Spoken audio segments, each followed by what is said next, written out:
I had planned on doing theory, but it looks like we're going to be doing getting to sit in on a permaculture design course online with Mike Hoag. So I'm going to get to that in just a second. I think I've worked out the kinks since last time, so we should be able to hear everything just fine. Um, it's just going to take a little bit of time to set up, so I'm going to do that right now.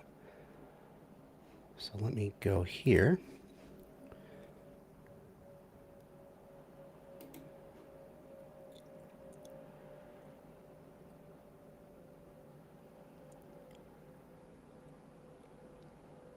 Just getting let into the Zoom meeting, and we'll be able to see what's going on.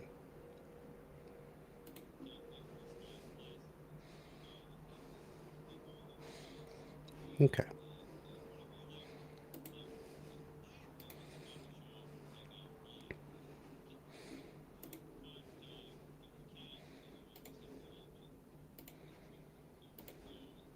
Recordings. They'll usually be uploaded to the folders a day or two after the class. And I'm going to try to always do them the day after the class. So that takes their huge files, so it takes a while for them to process, but they should be available.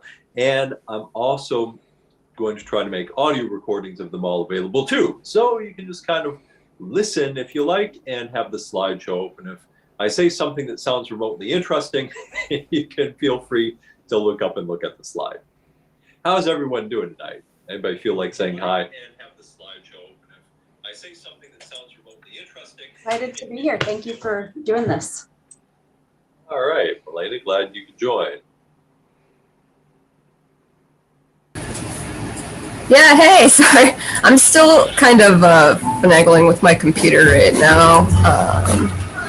I got a new computer since the last class, and I hadn't had Zoom installed on it yet, and so I'm still kind of messing with things, but it's good to see your face. Yeah. Hopefully, some point of yours will get the computer.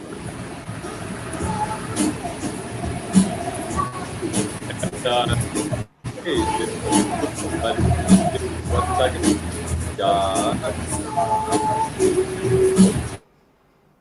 We're catching some of somebody's hopping tunes there. Glad you could join us, Jimmy. If you feel like saying hi, go for it. Hi. It's good to be here. Good, yeah. And Zach is joining us, and actually this class is going to be broadcast also, probably, I assume, is also going to be broadcast on his channel, Bread Theory. So we're kind of, so this one class will be the first time I've ever done any of this, like the Transformative Adventures content kind of publicly. I wanted people to get a little bit of a taste or see a little bit of what this content is like. So that's a good time to remind you all that this is kind of a dual program, our Permaculture Design Certificate course and the Landscape Transformation program. And the Landscape Transformation program is really focused on experiential learning and doing the stuff in the garden. And actually the landscape transformation part. And it pulls a lot of the content out of the PDC for gardening, adds some nice things to it and refocuses it. And I have done this program as a standalone program by itself, separate from the PDC. And it's a really great outreach tool. It's a really great community building tool. And it's a great program to do. So, and it keeps getting better and better. So this time you'll see there's a whole set of materials for people who want to do the program as a live class, including tours. So there's usually like tour notes and suggested discussion guides for if you're doing a live class, and you have the whole slideshow too. So I've been doing it as kind of a hybrid, and being able to show people some slides, sit around inside, and then also doing the thing out in my gardens as a live tour too. So it makes a great kind of program to do. Excuse me. So before we continue on, is there anyone who didn't get to like introduce themselves and say hi last time who would like to take a second to do that? Yeah, Cassie, please. Hi, I'm Cassie. I'm from Northern Ontario. I took a PDC previously with Merge, and I will be here on Wednesdays, not Mondays, because Mondays don't work with my schedule. But sort of just here to more to go through the landscape transformation stuff so I can hopefully do it this year or next year because I need some help. Yeah, great. It's a great program to do, and you're exactly right. So Mondays is going to be kind of like the classroom content for the permaculture design certificate course material and curriculum. And then Wednesdays, we're going to be doing landscape transformation program stuff. Anybody else want to say hi?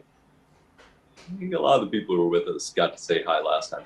And like I said, it'll be a little bit weird class this time. We'll have people coming and going because quite a few people are doing the class and mostly just listening to the recording. So sometimes they'll have questions. And by the way, if that's you and you're here tonight and you can't always make it and you have questions, if you get me the questions in advance, I can make sure I can answer the questions in the class. All right?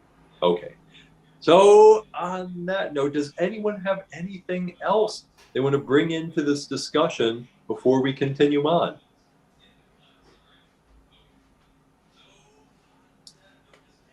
All right. Well, then let's kind of jump in to this the landscape transformation program material here. In the chat, I added, yeah, I added both the slideshow for tonight and the folder. And tonight, everyone has access to that folder. I'm gonna drop the folder one more time. Okay, and then later we'll go through, we can have some questions. If you have time for questions, you want to ask questions, you can go ahead and do that too. All right, before we continue, I'm going to take a quick look with you all at that folder. It's the second for real class, oops. So I want to make sure that everyone knows how to find that. So when you go to the folder link for one of the classes, you should see something that looks like this. So this has some extra materials for people who like want to take the program and teach it. Remember, my philosophy is really each one teach one, and I would really like to provide a lot of materials that make it easy for you all to get out and become activists and do the sort of thing. So you can see some of my calendars and stuff like that. Those are simply from past years. They're simply in here as reference. A lot of these are in here. I'll put in the supplemental folder. So that's where a lot of the like outdated stuff goes. But I want you to have access to that so you can look through and just see if there's anything interesting. You'll see some of my marketing and promotional materials too. Tonight we'll be using this 2022 landscape transformation slideshow. You'll see there's a couple of older slideshows in here that are similar, but not quite the same thing. You can also see my syllabus for for past classes and past programs as well. Tonight we'll be definitely using that slideshow. I'd like you to take this Class 1 discussion guide. You're welcome to look if you want, but it'll allow you to cheat. So don't do that. Don't cheat. This is for people who would like to teach the program. And the way I love to do things is I like to make things as conversational as possible. I know I've been talking to you for like 10 minutes straight now, but usually, especially if it's a live program, I like things to be as conversational as possible. So I like to sort of direct discussion, and I have topics that I want people to hit in all of the classes. And the research on things shows that people remember stuff better if the content is multi-directional and coming from other people.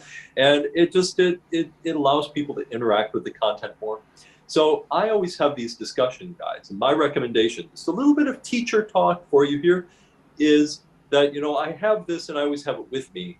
And while I'm doing a tour, while we're sitting down and doing discussion, if someone says something that's on my goals for tonight, on my discussion guide, I'll check it off. I might add to it and say something like, "Oh wow, what a great idea! That's really important because," and reinforce what the person says. But it's just so much better and more conversational if people bring into the content instead of the content all being one directional. It's just such a much better experience. So live especially, that's how I love to do things. So each class will have one of these discussion guides for you too. And that the other things in here that we'll be looking at, we can bring up, I'll bring them up as we go tonight. So I just wanted to point out that those are here and exist. All right.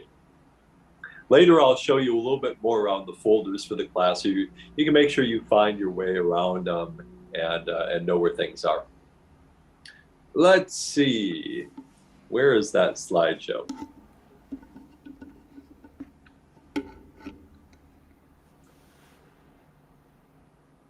And that's the wrong one.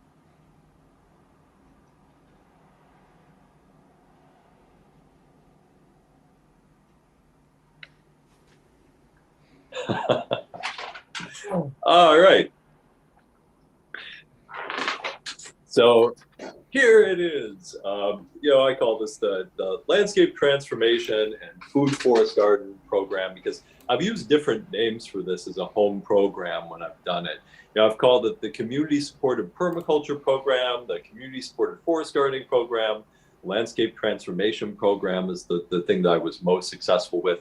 But, it's just all those things can hit slightly different markets. I've done them as exactly the same programs with some slightly different marketing and names. So yeah, I have the credits in there if you're interested. Okay, course objectives. So this is looking at these Wednesday night classes for the Landscape Transformation Program. The goal and the objectives for this program will be to lead you step by step through a full landscape design and transformation process that will actually use the full formal permaculture design process, breaking it into little steps a little bit at a time and take you through everything. So we'll start out looking at big picture things, then we're going to go through things like polyculture, tree crop selection, different kinds of systems, water analysis, microclimate design. We're going to go through all of that by the end of the class. Paths and implementation strategies. And we're going to do them a little bit at a time. By the time we're done, we'll have gone through a complete process. So a second objective is to grow greater familiarity with foraging, weeds, and wild edibles. Every one of these landscape transformation program classes has an element of each of those. A design objective, some foraging stuff, which we're going to even do online. Unfortunately, we can't go outside this time of year and actually pick wild edibles together and eat them, which is a true joy, but we can at least discuss it together and talk about some recipes and things. I always share recipes as well. 3, to build season-long gardening skills, especially our holistic natural gardening method skills. To help you grow a collection of high-value plants that will transform your landscape. This is a recognition that really one of the most important things that we can do to transform our landscapes is to start a collection of the plants that are most useful to doing it. We've, in this class community over the last decade, we've called them things like like hamburger bushes. And this comes from a friend of mine saying that, well, he wished that hamburgers grew on trees, that there aren't any plants that just make really high quality, edible, useful foods, but there are some really useful plants, and we'd be really smart to build gardens based on them. Another major issue we can talk about are guild matrix plants. So we're just looking for plants that are going to be really high value in transforming the landscape. Next is to help you establish your first locus of your landscape. This comes from a really old strategy for landscape restoration, and it was what was popular when Bill Mollison was working. And this was before a newer paradigm kind of was ushered in by politicians. And the new paradigm ushered in by politicians in the West, and really by the Bush administration, was based on what's called the invasion management strategy. So you really put all your effort into just spraying poison on species that you don't want, instead of trying to establish the species that you do want.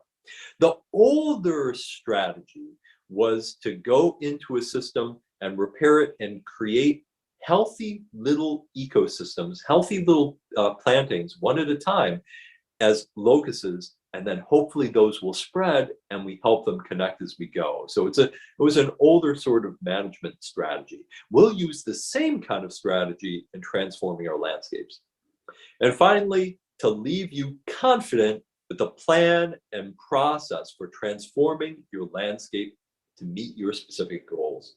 So those are kind of our course objectives for this course. Today, we're going to just start out on the very first few steps. Before I continue on, does anyone have any thoughts, comments, questions? No, okay. All right. Well, please feel free to stop me if you do and chime in. If not, I definitely think we'll be able to spur some conversation a bit. So what on earth are we doing with this thing? These lawns that we have everywhere? I know, right? What is the point of these? What organism evolved to live in the lawn ecosystem? Nothing. What an empty, lifeless desert of a place. This was, of course, my yard when I bought my last project.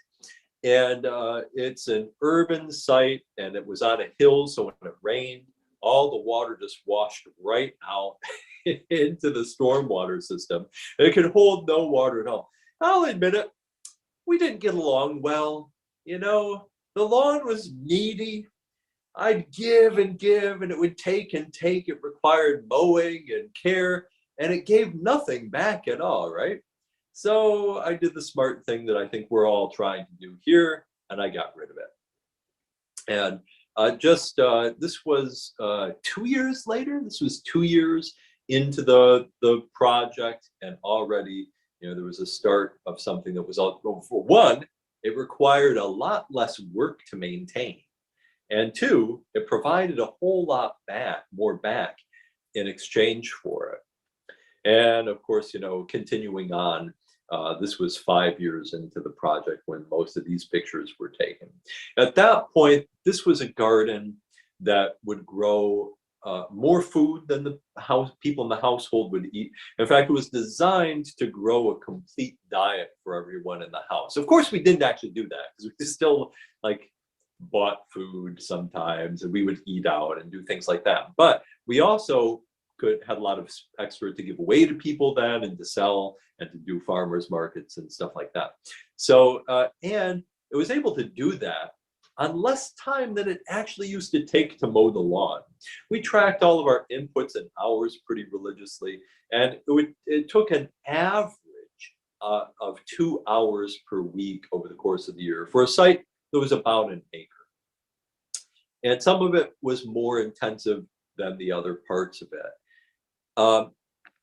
So now, of course, that meant that there were some weeks where it took 10, 15, 20 hours. But there were other weeks where it took no work. So over the course of the season, it would average out to 2 hours per week of maintenance, which is pretty good for that kind of a garden. And as you can see, it provided a whole lot of benefits to wildlife and everything as well. And it was a really beautiful environment. In fact, one thing that people would often say when they would see the garden is, they say, boy, I wish I would have time to have a garden like this. And I'd always say, I wish I had time not to. It used to take more time to mow that stupid lawn. And then another element. Oh, and just to say here in a second, I did have the recording pause. I'm going to start recording in just a second. And so, in fact, I'm going to do that now. We'll have a little bit of an awkward restart. Recording in progress. Hello, everyone. Welcome to the first class in our landscape transformation program. We've already started a little bit here and gotten into the topics. We're taking a look at the slideshow for the program. And right here, you see the before and after transformation of my last project, which was at Lily House Permaculture. And as I was saying, this garden thrives on just a few hours of work per week. Another thing that it did is that people would show up knowing that it was a food garden, and they would say, oh, this is beautiful. Where's the food garden at? Aha! This is the food garden. It's right here. You're walking around on it. And again, because it's a very integrated garden, it had a lot of beauty and a lot of herbs and medicinal plants all integrated in with the food. So now, when I say that, you know, a garden like this took just a few hours of work per week to maintain, this is something that sometimes anybody who's done a conventional style of garden, that sounds impossible.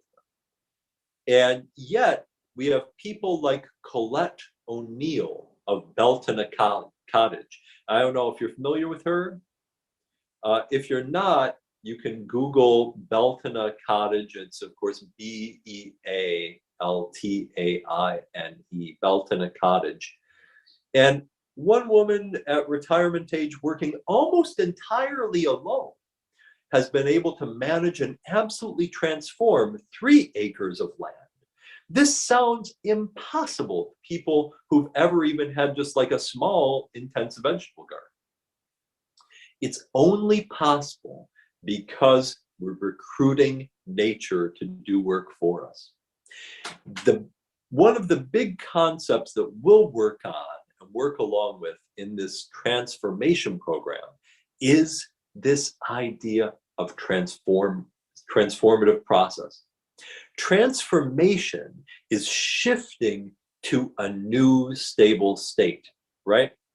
So this is a different thing than we do when we make an annual garden. When I make an annual garden, I have to dig it up, probably. I plant it. I plant baby plants or seeds. I have to nurture them at the point when every organism is at its most vulnerable, when it's a baby. And you have to take care of the babies. And then at the end of this, you have to water them and weed them and do all this work. And then at the end of the season, you eat the babies. And then you have to start all over again the next year, right? And do all of that work. And it's not transformation, because if you were to stop doing that weeding and watering work, the garden, an annual garden, would revert back to what it was before, lawn or a weedy mess, right? Something that you can't use. It would lose its function as a vegetable garden. So when we talk about transformation, we're talking about shifting it to something that's maybe like this, because this is a food system. This is the backyard at Lily House.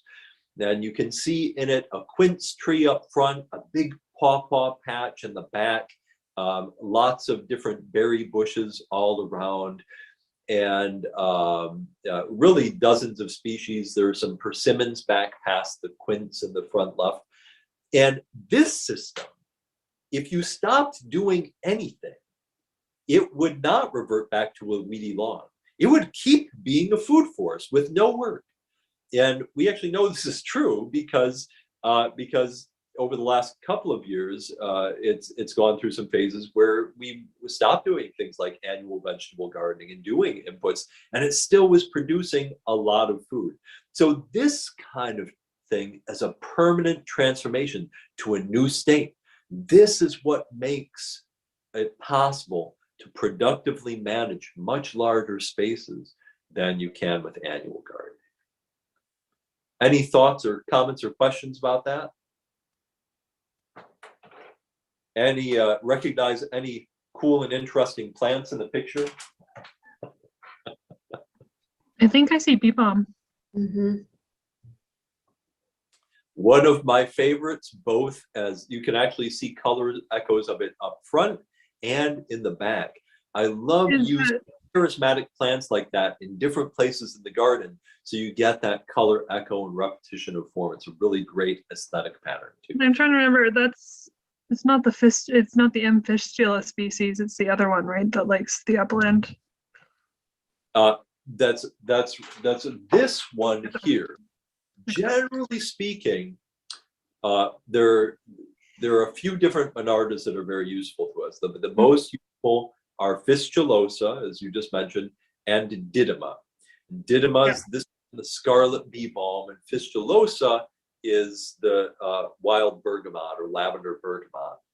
And this one loves slightly more woodland areas. It loves heavier soils. It can thrive on wet soils. It will tend to get powdery mildew, but it'll come back year after year after year. If you have a problem with powdery mildew, let me recommend a variety to you, which is Jacob Klein.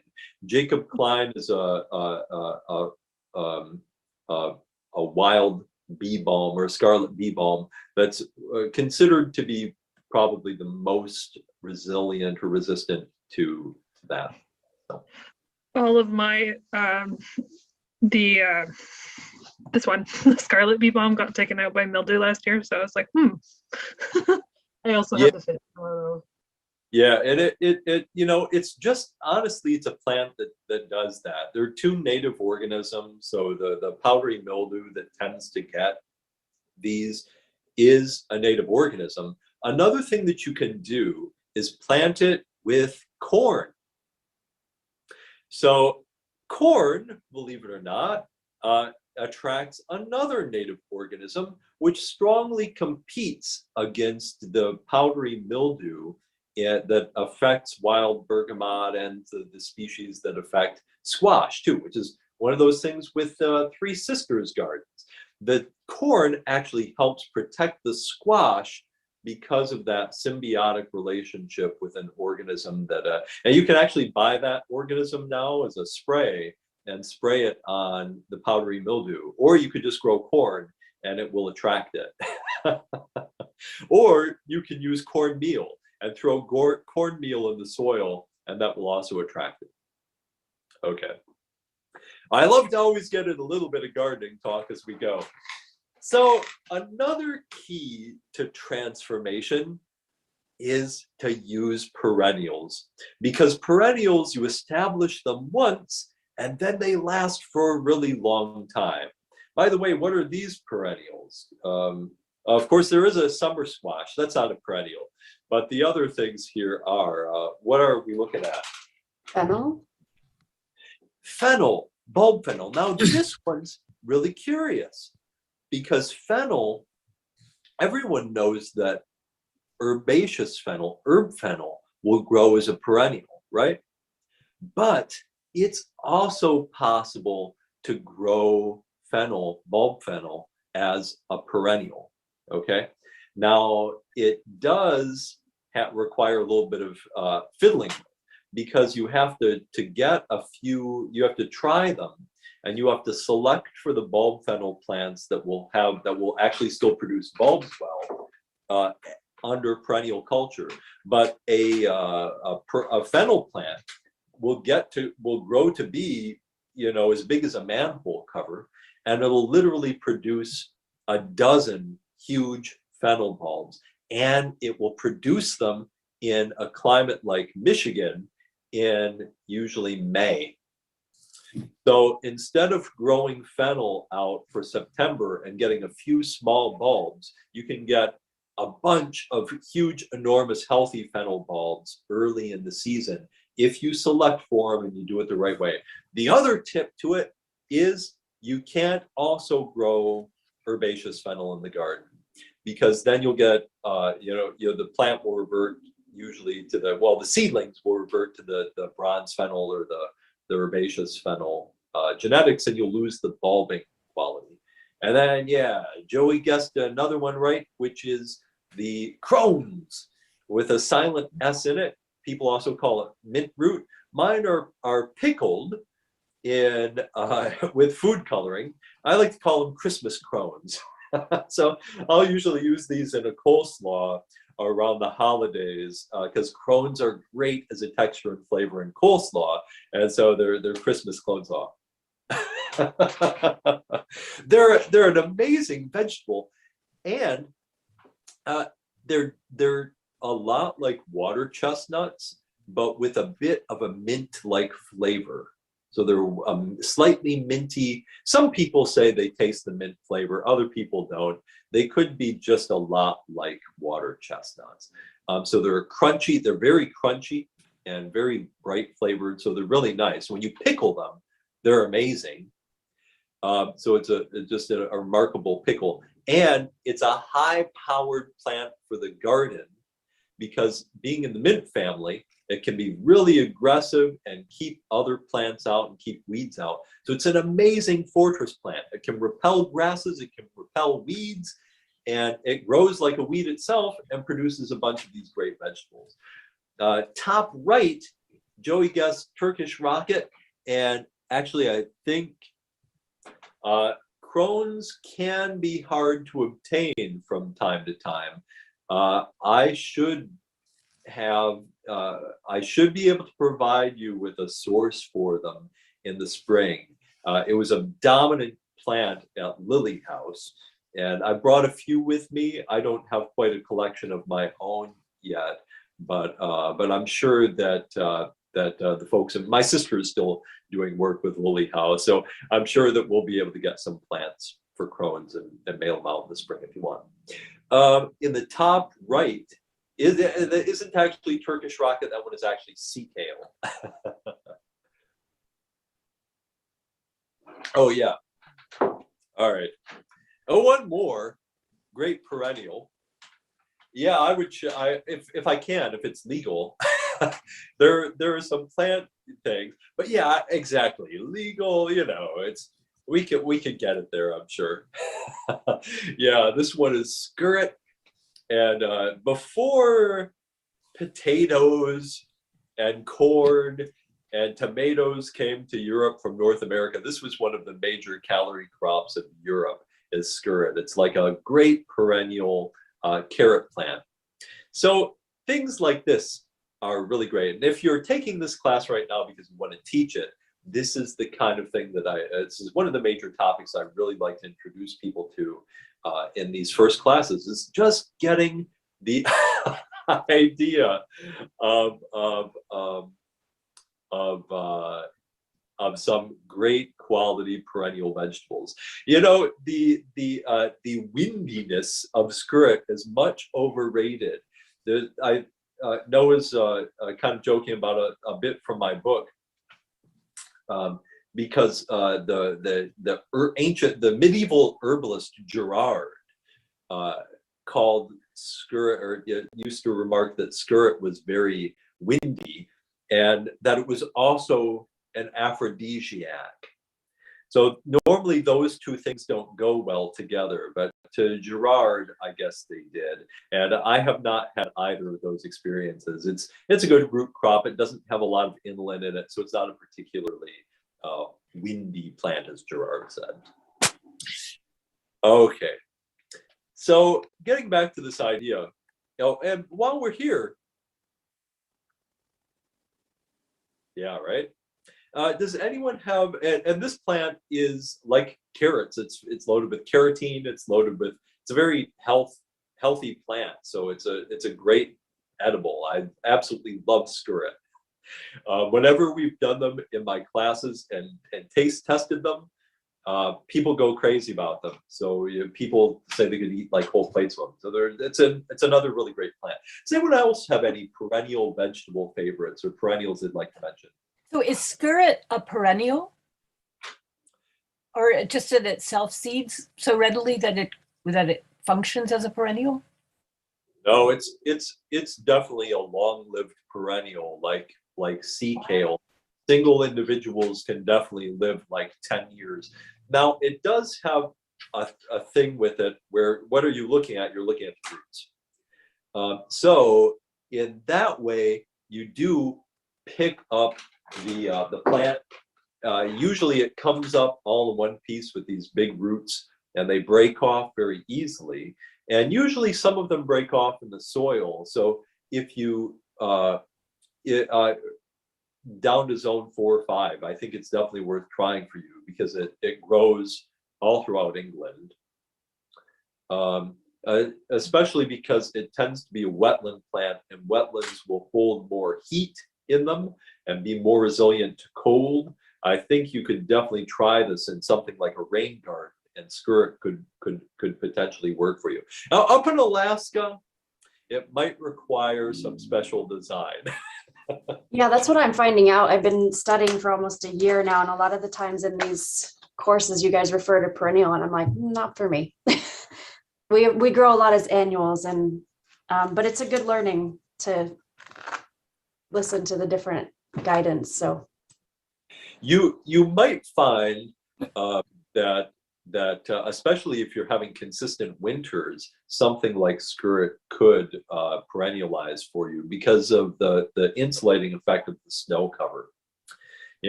So some of them, if you can get a hold of them, they can be worth giving a try. Or maybe you have a greenhouse, and some of these perennials could work in a greenhouse. But we'll also definitely talk more about some annuals tonight too. All right. That backtracking to the fennel. I'm curious. A friend of mine was moving, and I could dig up this massive fennel plant from her, and it was so massive. It's sitting in a pot with a root like it's about 2.5 feet long. So I have 2 questions. Number one, and this is the wild fennel. I don't know. It's green, but it's wild. And so I have 2 questions. One is maybe those roots are edible. And second question would be maybe I could do a root cutting that would turn into another fennel plant. Those are sort of obscure questions, but maybe. No, 100% to both of those. Both of those would work well. Try to get some of the root crown in the cutting. Unless there's some of the crown, it probably won't go. But okay, but yeah, but even if you get a little bit of that root crown, it'll go. The fennel root by itself without some of the crown, maybe 20% chance that it will start to grow greens. It probably will not. But it's edible, but the root is edible. It is, and I think it's underappreciated. It has kind of a licoricey fennel flavor to it. It's pretty good. Great. Okay, thank you. Sorry to backtrack, but oh well. All right. So then another big topic when we're talking about transformation is, of course, creating gardens using techniques that can be very long-term viable. And these may be in some cases with perennials, in some cases not. So by the way, I would love, Milena, after this, we'll like in the Transformative Adventures group, we can definitely do a bit of a brainstorm on perennials for all zones. There are some very interesting things I think that will grow all the way up by you. I'm not exactly sure what zone you're at. 3A, sometimes B, depends on the year. We literally have crazy swings of summers. Like got no higher than 70 degrees last summer, and the one before that I got 100. So it just depends. Yeah. Well, you know what then? That's balmy though. There are parts of northern Michigan. So some of my climate or clients in northern Michigan are in zone 3. So Yeah, I'm experimenting with climate change. I mean, I don't need to go a lot into this, but I've planted things that are zone 4 hardy just because we've seen so much change, and being in the Arctic, it can be, you know, in 10 years, we could be a totally different zone where we are now. So Yeah, there is a good book by a person, his name is David Good, and he has a YouTube channel. I think it's David the Good on his YouTube channel, and he has written a book called Pushing the Zone. And it has, I mean, he's talking about Florida, so the techniques he suggests may not help you, but it's got some interesting ideas. And thank you. He like Mike, he tries to make things very accessible to people. He tries to simplify it, get it down to the essence so you can really do it. yeah. You know, speaking of pushing the zone, looking at this garden right here, which is a small urban front yard garden, you see these giant rocks in it. These are a great micro zone extension feature. And we'll talk about another zone extension feature a little bit later in this class. In the course, we have a whole day devoted to microclimate design, and you get the most impact on microclimate stuff when you stack them together. When you stack together microclimate features and you get like 4 or 5 in a small area, we can get really powerful zone extension effects. So, of the things we talked about today, I think you could definitely give skirt a try. I think Crohn's could definitely work as well. Both of those are pretty cold hardy. Fennel as well. So there are options. I have a quick question about the large rocks as to mitigate your climate, because just within days, I'm going to be doing something, putting in a bed, and our particular, when we moved in here, there were a whole bunch of those, you may have seen them. There are rocks that come from some kind of volcanic origin. I mean, it's not from around here. They just did it for landscaping. And they're red, and they have lots of little holes in them, which is probably for some kind of lava thing. And some of them are massive, and they're like 2 feet from this place where I'm gonna put in this bed, maybe within days. So if you could give a quick little summary of what might happen around those rocks, depending on where I place them. And they're in a place that maximizes, it's one of the sunniest places. So that's a good place for things like tomatoes or something like that. Then generally speaking, using them for a little bit of shelter, planting plants to the south of them they will catch the sun energy and store it and radiate it back out at night. They'll provide some, a few degrees of protection then, especially on those coldest days in the winter and in the spring. So, planting, especially to the south side of them, would be the strongest microclimate. Usually. Okay, great. Yeah, thanks.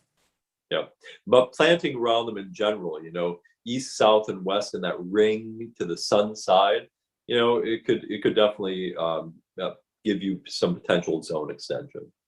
So here I'm just pointing out, this is where we're going to. This is another kind of garden with a lot of annuals. As you can see, there's a lot of corn here, but it has a perennial basis to it as well.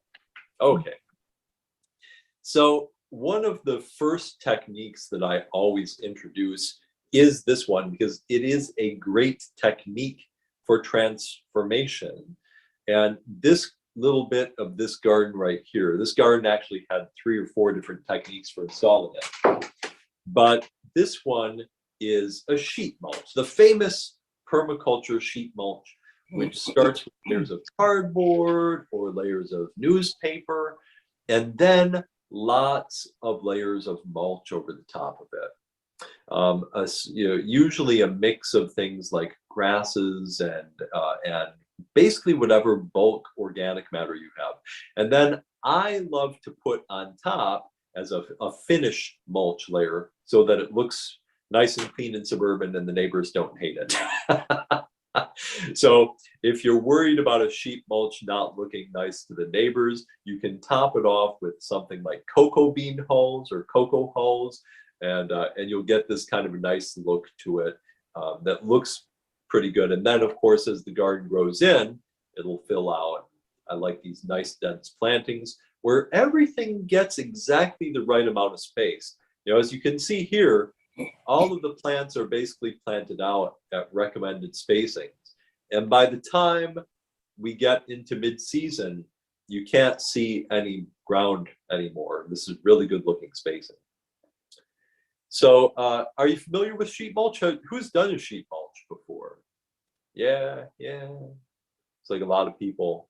It's like everybody loves sheet mulch. All right. So, no. Oh, okay. Well, here's a nice little introduction to what a sheet mulch is. I'll tell you what, for even a garden this size, if I had dug all of this, it would have been a huge amount of work, and sheet mulching it means you can transform a whole garden. I think this was done in probably like literally a half an hour, with very little work.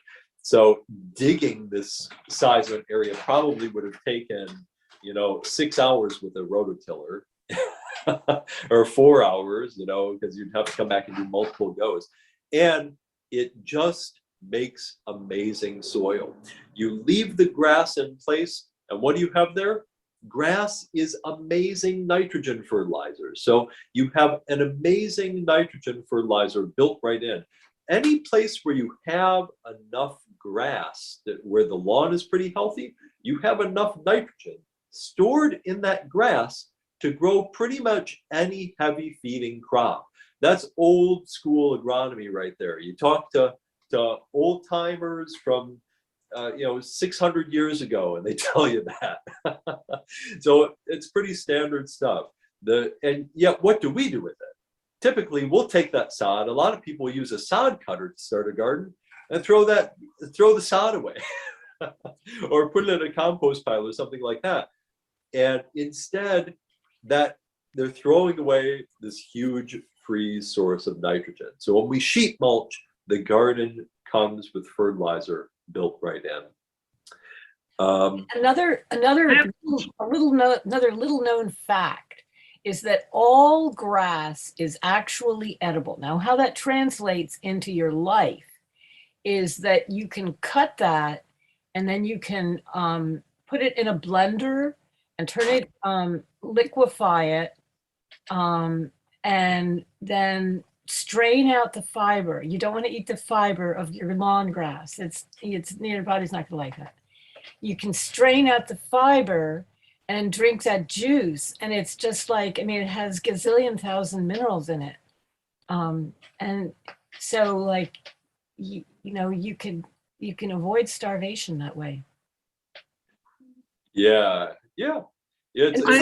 But Victoria, people who are really up on grass, the wheatgrass people say that, because people have asked them, what about my lawn grass? I said, yeah, go for it. It's just that it will be fibrous. Yeah.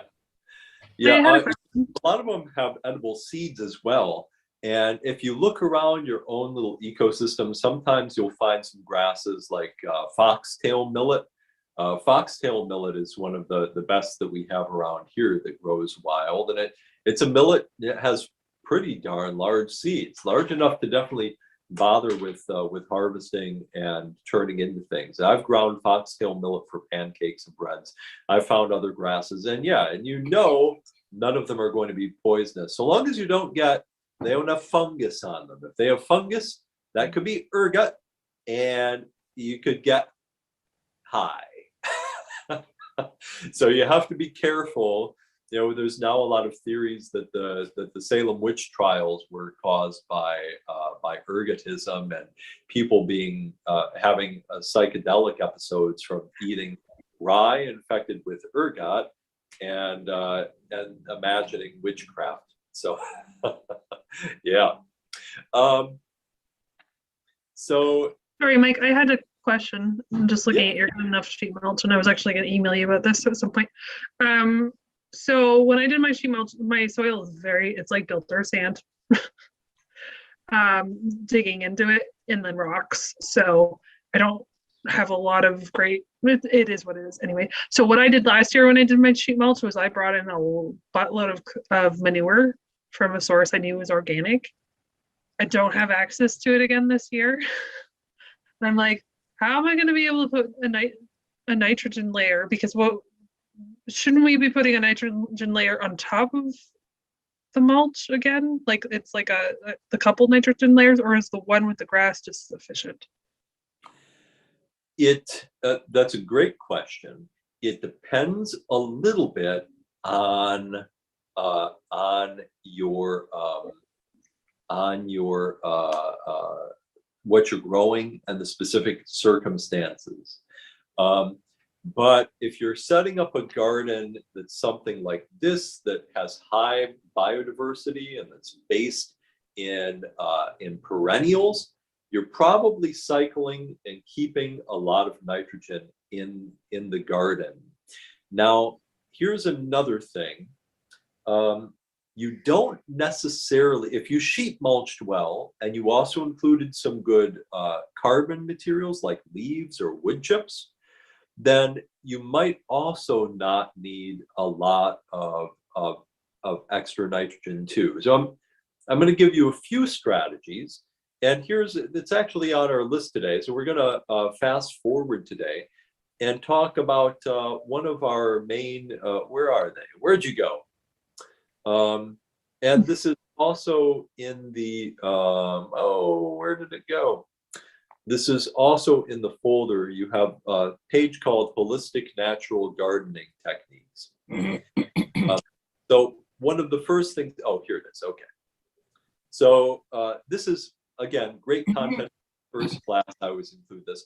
Now these are our 10 high-value techniques for holistic natural garden management. Now, the great thing about these is all of these have multiple functions. They all stack functions. So it looks like number 4 relates to sheet mulch. 4 says use continuous deep organic mulches. So this is, again, pretty old school agronomy. If just looking at nutrient levels, 4 inches of oak leaves. So 4 inches of loose packed oak leaves. Now they don't have to be like tight packed or anything. 4 inches of oak leaves will include more than enough nitrogen for heavy feeding gardens. It will include more nitrogen than an inch of really great hot compost, okay, of nitrogen rich compost.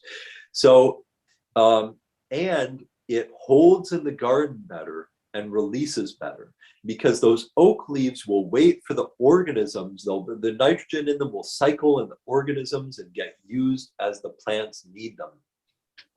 So it's a much more efficient way of fertilizing the garden.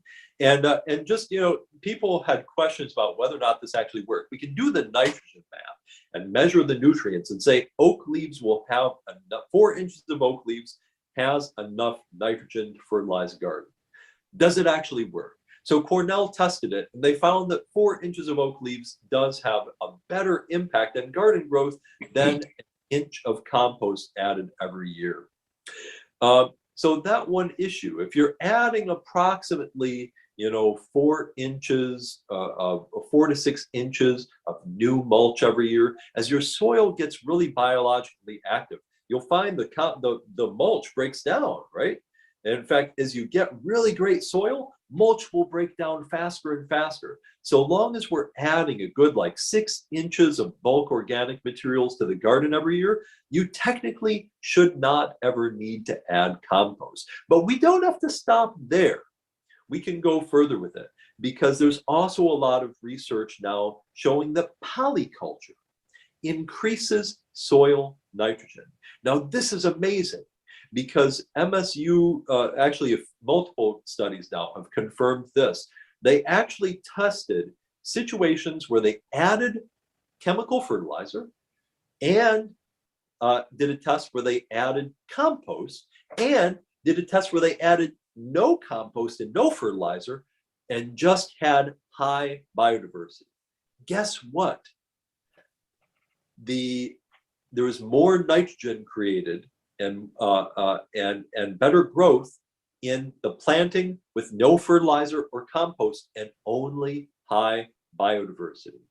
So if we're using mulch every year and high integrated biodiversity, and we're using perennials have are really efficient in their use of nitrogen. My suggestion is it's probably okay if you don't import more manure, more nitrogen every single year. Watch it, and if you start to get a decline in your productivity, then you know you need to do it. But you know what?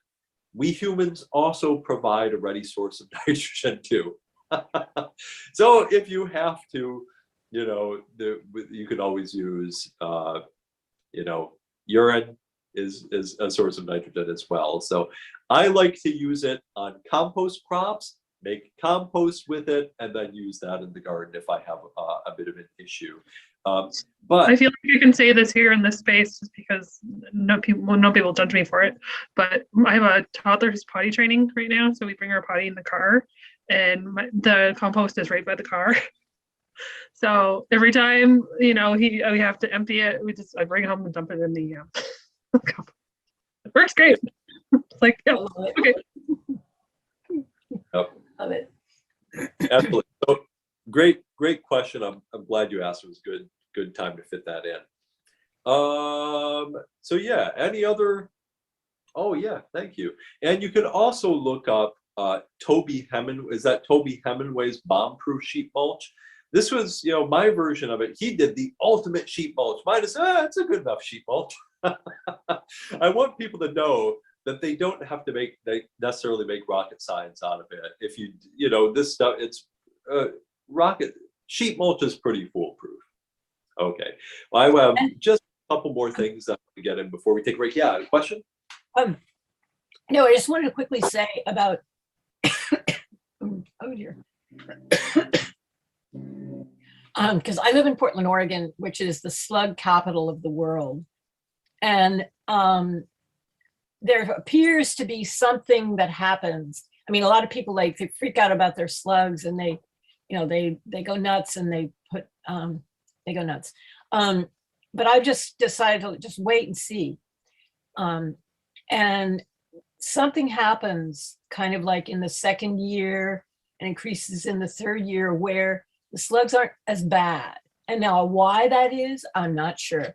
Probably there's something that eats their eggs that starts to proliferate. But I mean, you have to kind of gut it out. You have to, but hang in there. And I mean, if I'm not going to guarantee that that's going to work for you. So don't hate me if you try it and it doesn't. I have an interesting observation about that just very quickly so I live on 10 acres and my neighbor next to me has 5. He's a monoculture gardener. I'm transforming him, hopefully slowly. He's coming along on this bus. And I had almost no slugs, and I do polyculture, Hugo beds, the whole permaculture style.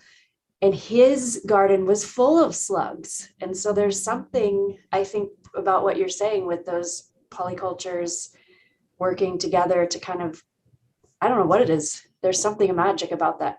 I hope I'm not going to get, knock on wood, I don't get those slugs at my garden, but. Yeah. So what zone are you in? We're in zone 9 now, formerly 8B, but we got 3A, and we have tons of slugs. A lot of people talk about it, but luckily I didn't have any. I just haven't had that problem, and I've had my garden for 4 years. So Good. Interesting. So something Mike mentioned in a past class was how firefly larvae will actually eat slug larvae, but they need tall grass. So I don't know if that plays a part in his slug populations. Does he mow his grass? We've got all forest land and he just cleared a section and, you know, we're pretty open land out here where we are, but a bunch of forest. So I don't know. Interesting. And we don't Yeah. have fireflies in Portland, unfortunately. I miss them. But you do have, you do, they just don't light up. You do have the genus there. So, and they have the same feeding habits. So that genus of insects, Lita's right, is in a lot of climates, the single leading predator of fireflies. And they require natural areas. So if you just have lawn around the garden, as Belita was saying, you don't have them. So there is something to that. And there's something just to the idea that biodiversity begets biodiversity. And the more different things, something will show up. But what you need, and this is what Pamela was saying, and this is we could call it the biological sine wave. It's what ecologists would call it. It's the biosine wave or biological sine wave. And what that is of course, that slug populations will go up. When you sheet mulch, there will be slugs. You are creating slug habitat. If you take a lawn where there was very poor slug habitat and you sheet mulch it, there's going to be slugs. And especially early on, they can do a lot of damage. So you kind of have to be mindful and thoughtful about what you're planting. But if you've done a lot of biodiversity, hopefully really quickly, what will also start catching up will be the predator populations, right? So the predator populations will start going up and the slug populations will go down, will start going down. So really I should put that over here. So instead of on that side, the slug populations go up and then the predator populations start going up after them. And then of course the slug populations go down. So the predators don't have anything to eat. So they go down and this sort of thing happens a lot. But that keeps this from happening, right? That keeps the slug populations from continuing to stay high. So, but think about that. That means in order to get the things that eat slugs, we have to tolerate some slugs. Otherwise, the predators don't come up for the slug buffet. And this happens with almost every kind of pest. In a great permaculture garden, if we can take a gentle approach and not freak out every time we see a pest, the more likely it is that the predators will show up and get things under control. We're taking a long-term approach. 3 to 5 years' time, we're going to have a lot of dynamic stability in the garden if we take that gentle approach. Now, that means in the first year, if you're doing something like a market garden and you need to have profitability in that first year, then you do what you need to do, but do it as gently as possible. Do minimum interventions. Ideally, though, in really good design, if you really want to be profitable, if you're doing this for profitability or economic viability, plan that those first couple of years, maybe you're going to lose a little bit extra. Once you get to year 3, year 5, you're going to have a lot of stability, and people will visit your garden and they will be amazed that you're not doing anything for pests. So, absolutely. My butterfly weed actually gets really bad aphids, but I didn't do anything about it because aphids will attract parasitic wasps, which will attack cabbage moth larvae, or caterpillars, which is what I want. And so I strategically plant my brassicas near my butterfly weed for that reason. Yes.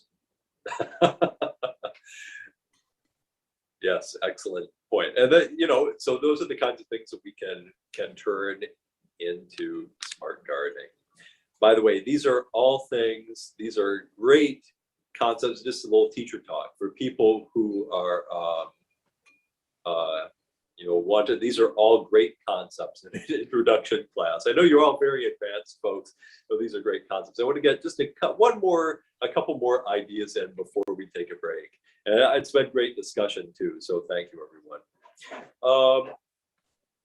So as we do that and we look at transformative processes, that means to really get this transformation idea, it means that when we build a garden bed, when we build the first locust, when we make a new area, when we transform something, we try to make it as self-sufficient and stable as we can. We try to plan everything into that.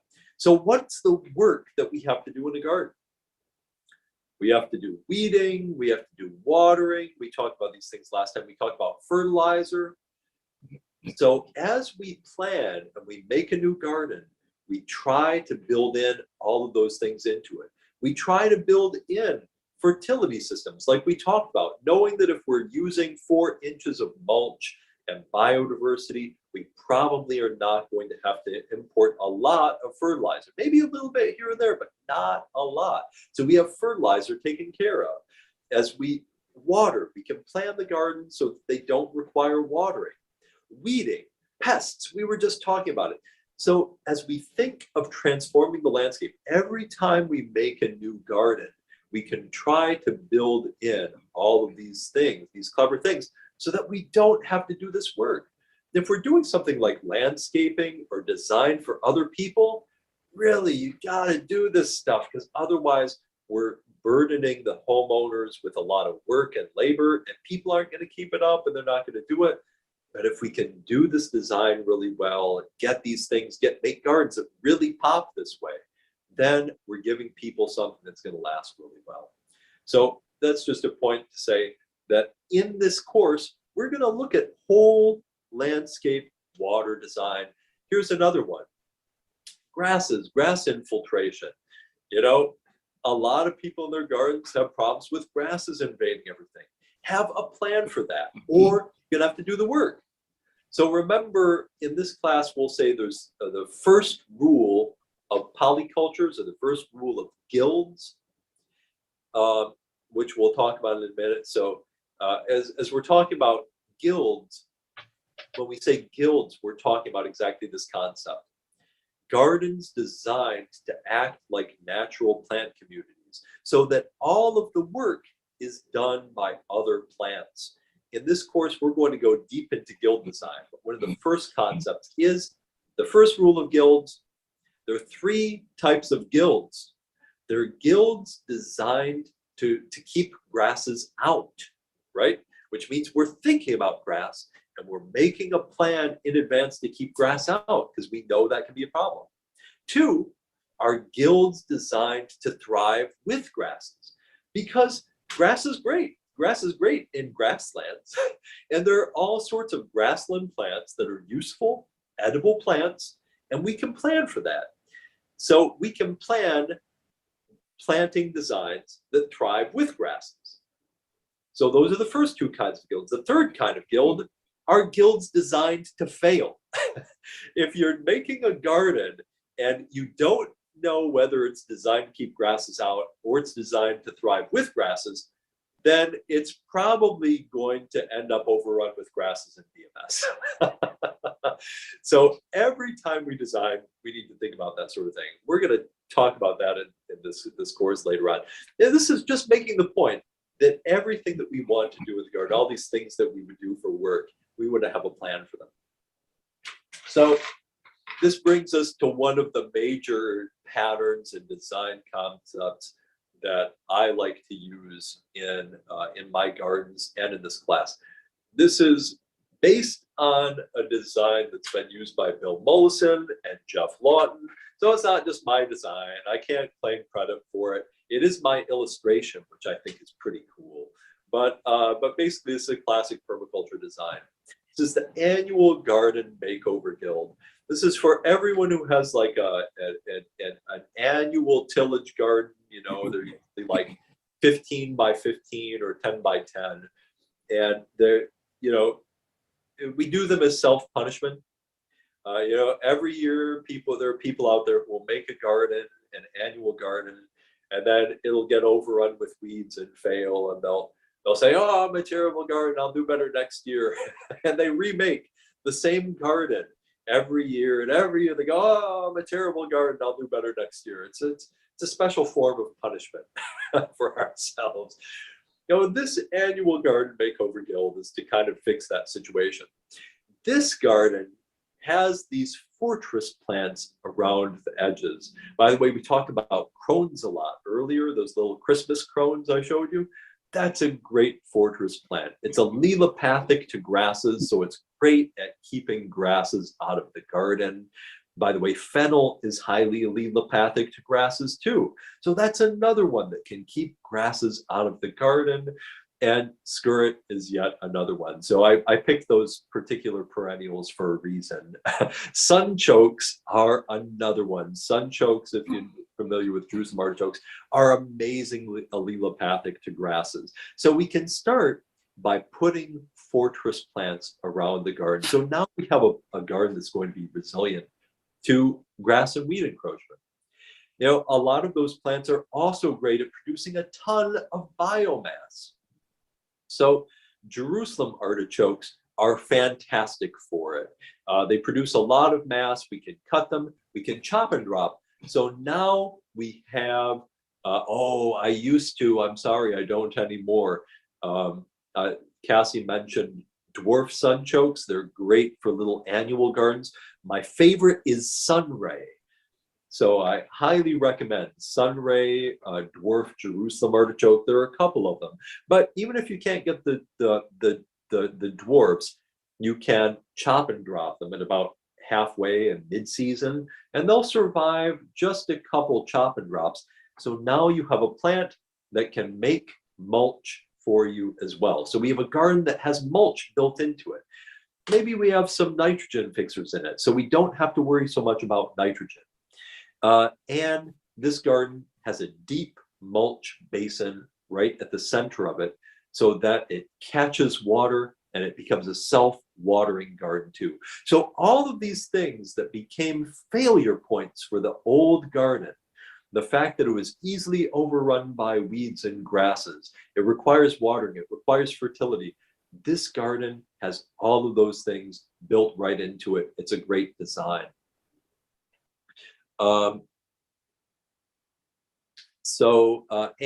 Cassie, looking at something like this, I want to take just a second to point out, you mentioned having a lot of sandy soil. People who have very sandy, undeveloped soil can have a situation where you try to garden, it can't hold water at all. So in this garden, here's the ground level.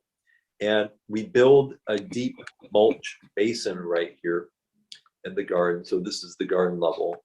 And we'll put plants, so there are plants on, really on both sides of the garden. Where erase that all. How can we do this? There are plants ringing the garden, ring that basin. That's a plant. That's a green plant. And of course, it is connected in some way or another to the downspout. So water flows into here. Now what you can do is you can buy cat litter like President Kitty. President Kitty is my favorite brand of sodium bentonite clay. So you'll find that there are some brands of cat litter out there on the market. It might not be the same up in Alaska, but if you look, you can probably find one for people who are like, want to have who they think their cats are allergic. They would have a hypoallergenic cat litter, and it'll be pure sodium bentonite clay. So you can build a little basin here. You can actually sprinkle or put cat litter in this basin. So it's not going to make it completely, you don't want to make it completely impervious. You don't want to pound it down too much. But if you add a little bit to this basin in the center of the garden, it will hold on to the water a little bit better. So I really like this. And then you come back and we'll use yellow for mulch. then you really pile the mulch on here, you know, so that it's a really deep mulch. And then this area underneath here will always stay nice and wet, and that water will soak through and feed these plants. I love designs like this. It's kind of like a modified, for people, I know a lot of you have taken a PVC before, it's like a modified banana circle design that we can use in temperate climates. And so that's another thing we can build right into this classic permaculture design. Just a comment on that quickly. I actually did this with my first guild in my front yard last year. I have soil path and everything. I am still trying to find kitty litter because that's something I did not do. But it worked out great. Just as feedback. Great. I'm glad. Yeah, you know, adding some clay, and you don't want to add clay to the rest of the soil because it can make cement. But adding some just to the mulch basin can really improve the whole function of this kind of a design. So it's a great design, and it's, you know, what I've used a lot in the garden because it's surrounded by annuals. You have a garden that ends up looking, or perennials, sorry, and habitat plants. It ends up looking really beautiful. You have garden beds that look like this, and only when you look into them you can see, oh, it's actually a vegetable garden, but the vegetables are all surrounded by these great perennial plants. You can see sunchokes right up there, and you can see the perennial fennel in the background. So, you know, lots of great habitat plants right into these beds. Okay, so that's a great pattern to kind of start off with. Now, a little bit of teacher talk for people who want to like take and do this kind of program. It is fantastic to have just a few of these kinds of features to show people and get that basic idea of transformative process. To me, one of the first things we're looking at establishing in people's mind is that they're going to kick the idea of only thinking about annual gardens from now on and really invest in permanent, durable gardens. They're going to be way happier for it. Well, I can tell you, working with people now for a long time doing this stuff, when they change that stuff, gardening gets so much easier. So really helping people change that perspective is really important. We're going to take a break for 10. And but before we do, anyone have any last thoughts, comments, questions on this? Oh, see another. Yeah, right. It's been my pattern the last 3 or 4 months. It's been flooding. I just want to say that I have really sandy soil too. And when I started building gardens here, I inoculated like a lot of different materials with different species of mushrooms. And so I have logs that are inoculated that I use as like border logs, as nurse logs. And then I also have like several wine cap patches. And those particular areas of my garden are doing really well just because the mycelium holds water so well. Yeah, absolutely. If you want to do anything to improve this particular garden model, surround it by nurse logs. And you know, when you first do the mulch on it, use wood chips, inoculate it with wine caps, because 100% mycelium are the great water collectors and storers. It's yeah, I have observed exactly the same thing, Lita. Thank you for mentioning that. You know, another thing about that is that grasses thrive in bacterial soils. When we talk later about polyculture design in this course, we're going to talk a lot about which plants like what kind of soils and different biologies. And grass loves poop. Grass loves it when big herbivores eat it and then poop on it. And that creates a lot of bacteria and a lot of free nitrogen, and grasses love that, and grasses thrive in that sort of bacteria environment. As the soil shifts to fungi, grasses kind of give up the ghost. They can recede a bit. They're not going to be as able to capitalize on the nitrogen.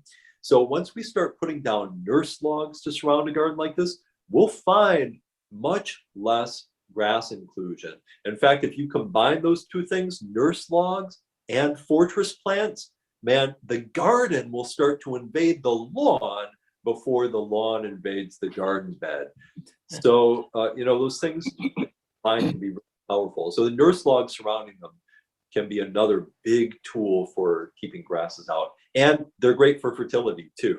Nurse logs, like that 4 inches of mulch, a log probably has like 3 years of fertility, of nitrogen fertility built into it. And it takes a long time to release that. So nurse logs fight grasses, store water, and fertilize the garden forest and keep out weeds. Magic. Any other thoughts, comments, ideas?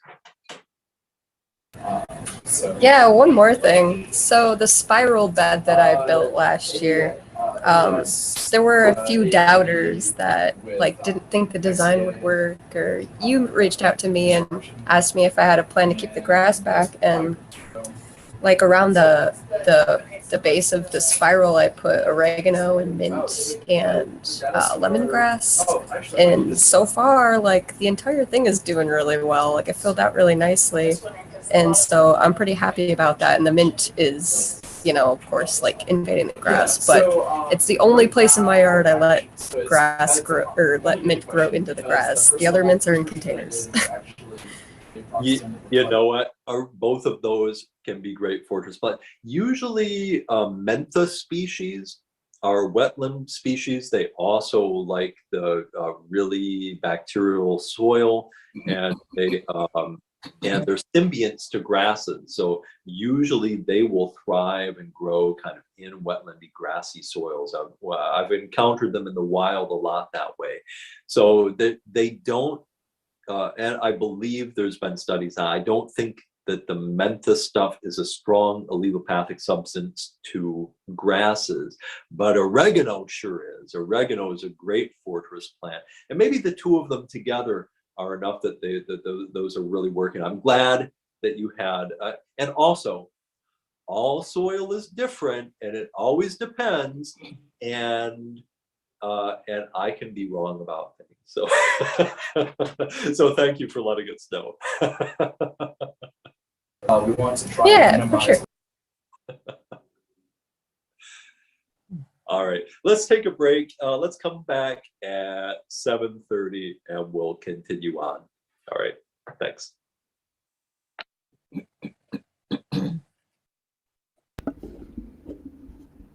Okay.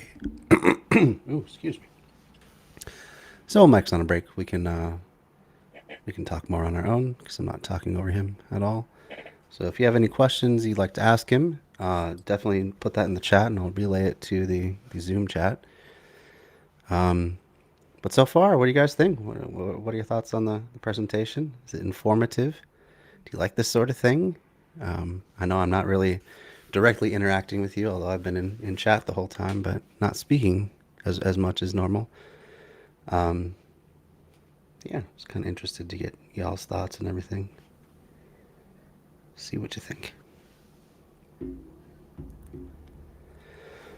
Ooh. I think this is probably going to run until probably for another hour and a half, it looks like. So I'm probably not going to have time really to do anything else after it other than, quick goodbye and some announcements about future streams and stuff. You may have caught the other day, I tried streaming The Witcher using OBS and it didn't work at all. The frame rate was down to 1 frame per second, but I think I got that figured out. I think if I do it the same way that I'm doing this right now and just use the in-browser streaming service, that for whatever reason it can capture things a lot better. So I will continue with that little side project. You can look out for that here and there. If you're not familiar with that, if you haven't seen that video or anything, basically I just decided that I'm having a lot of fun playing The Witcher. So I thought it'd be kind of a fun experiment, since there's so many choices you can make in the game, so many different ways to play it. It's kind of play it on stream and have you all kind of help me make the decisions for me.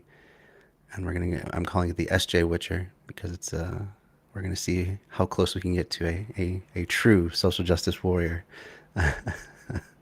outcome for old Geralt. So yeah, look forward to that too. I'm not sure what I'm going to do for this Sunday stream coming up. So any suggestions? Could do more permaculture stuff on my own. Go through those videos like I have been doing. Maybe I'll do some more urban planning stuff. There's a few podcasts episodes that I've wanted to cover to kind of increase our foundational knowledge about all this stuff that I tend to talk about. So maybe do that one too. You know, kind of whatever you guys think, really. Anyway, I think we got about 5 more minutes. So yeah. Anything new with y'all? Cool stuff going on in your lives or anything? New things? How's everyone getting through Omicron, man? It is just. I mean, we have one of the better states for reactions to Omicron in Minnesota. The governor has locked things down in the past, but all of that sort of thing seems to be out the window now. Just kind of letting it go. We had like 10,000 new cases today, I think, and that seems to be the trend in general. So, yeah, not great stuff. Not great stuff at all. It seems that people have just kind of given up caring about this. It's just gonna keep on raging. So, anyway. Oh.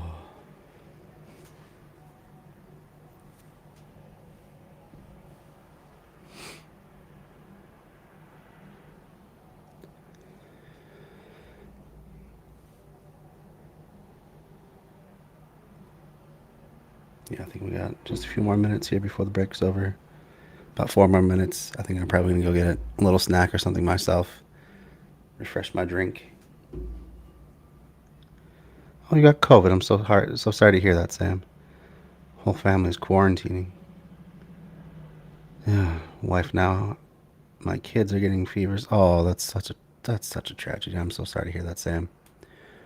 My heart goes out to you. I hope everything works out for the best. Um, yeah. So far, my wife and I, and most of my family has dodged it. My grandma um, died in part due to complications from it just this last year.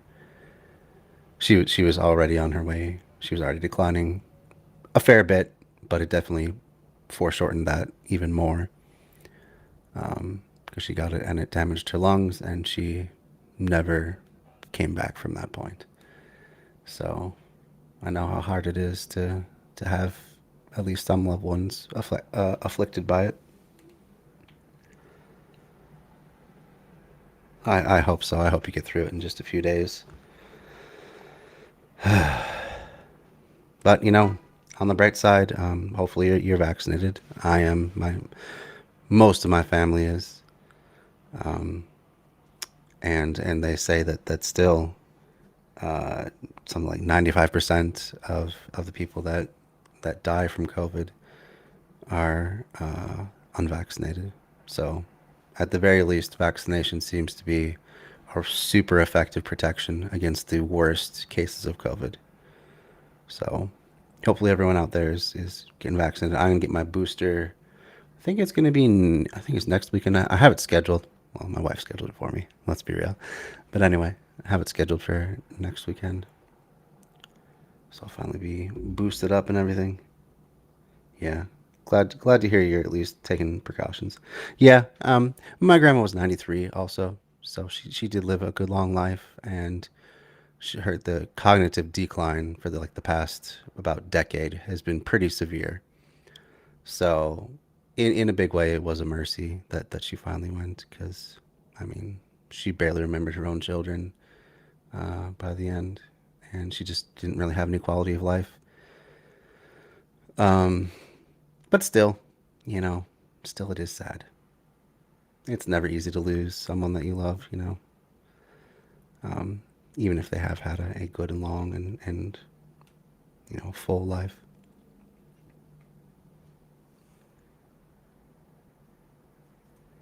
So yeah. Whew. I'm not sure how the sound is coming through, but there is one Zoom participant in particular who, when she unmutes, at least on my end, it just like blasts my headphones out. So if that's happening with you, I do apologize. I don't know. It's not really my place to tell her to turn her mic down, but I'm not even sure if she's aware of what's happening.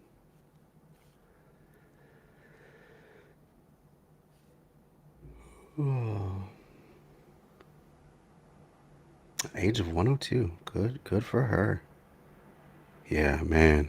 Jeez. This is not my fault. I'm sorry to hear about that anyway, though. It never is easy to lose a loved one, to lose a family member. So,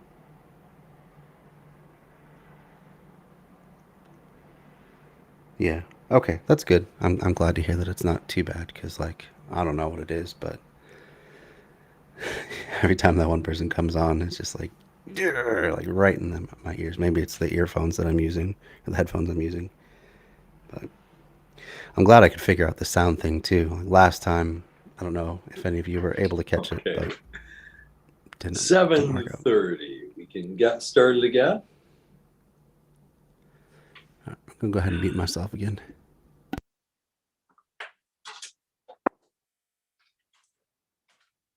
All right.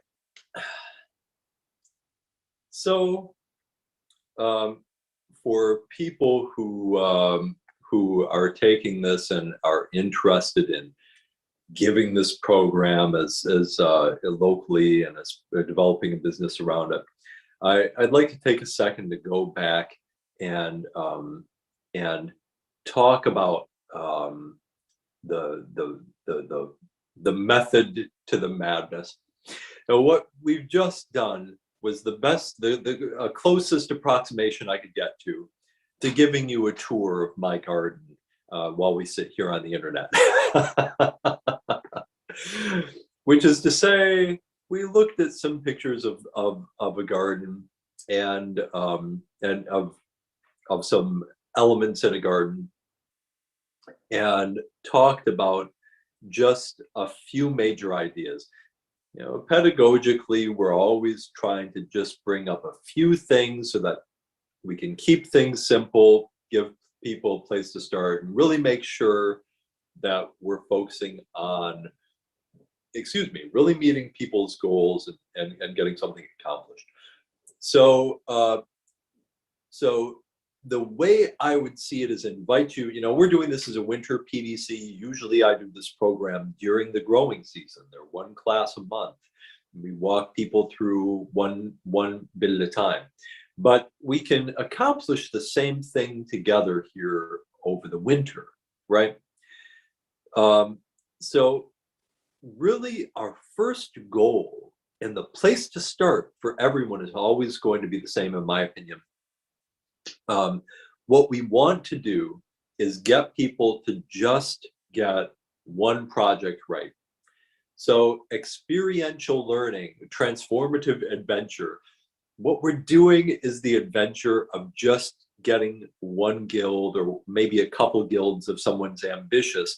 But it's better to start smaller, get a couple of things, get them right and stable with this idea of transformation.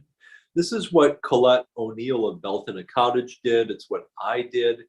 It's a matter of, you get one thing right, get it stable, one good guild, one good plant collection, right?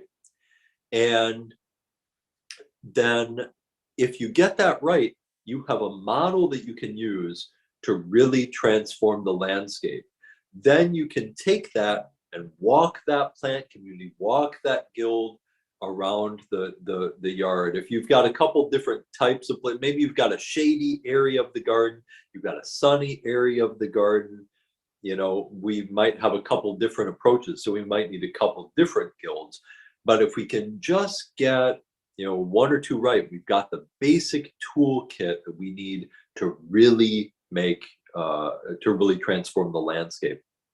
So the places to start, if you're sitting around right now and you're new to permaculture, your first goal is going to be over this winter, we're going to plan your first guild and your first guild implementation.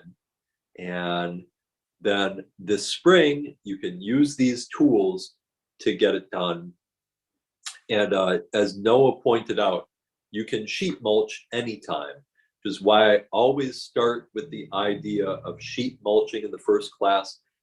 If you were in doing this live with me, I might try to even do a little bit of a sheet mulch with you. I might do a pretty haphazard one. I might not make a big deal of it, just to show people you don't have to make a big deal of it. But we probably might do a little bit of a sheet mulch together in the first class. It's pretty simple, you know, you get cardboard down on the ground. You can collect cardboard from local big box stores or stores. Schools and colleges usually have big bins filled with cardboard boxes. Take those cardboard boxes, spread them out, get them nice and wet, and cover it over with whatever kind of mulch, nurse logs, organic matter you can get on there, and then top it off. If you need it to look pretty, top it off with some cocoa mulch, and you'll have something that looks beautiful, and it'll be ready to plant by spring. So, and then the second thing is, you know, we're not going to get it all done tonight. We're always trying to introduce a little bit, a few topics, and build on them, right?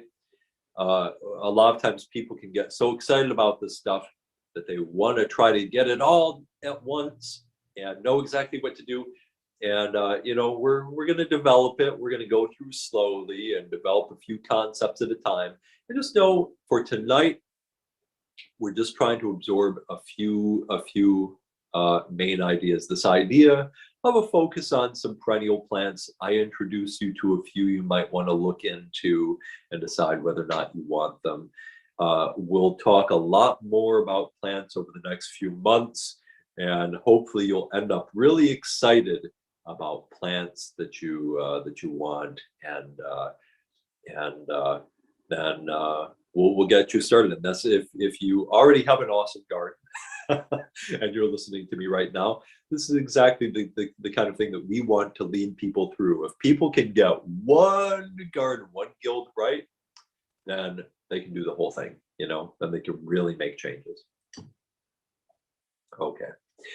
So, you know, at some point while we're going through, when I give garden tours, I like to talk about some ways transforming the landscape can help the world. That this is positive societal transformation that we're engaged in too.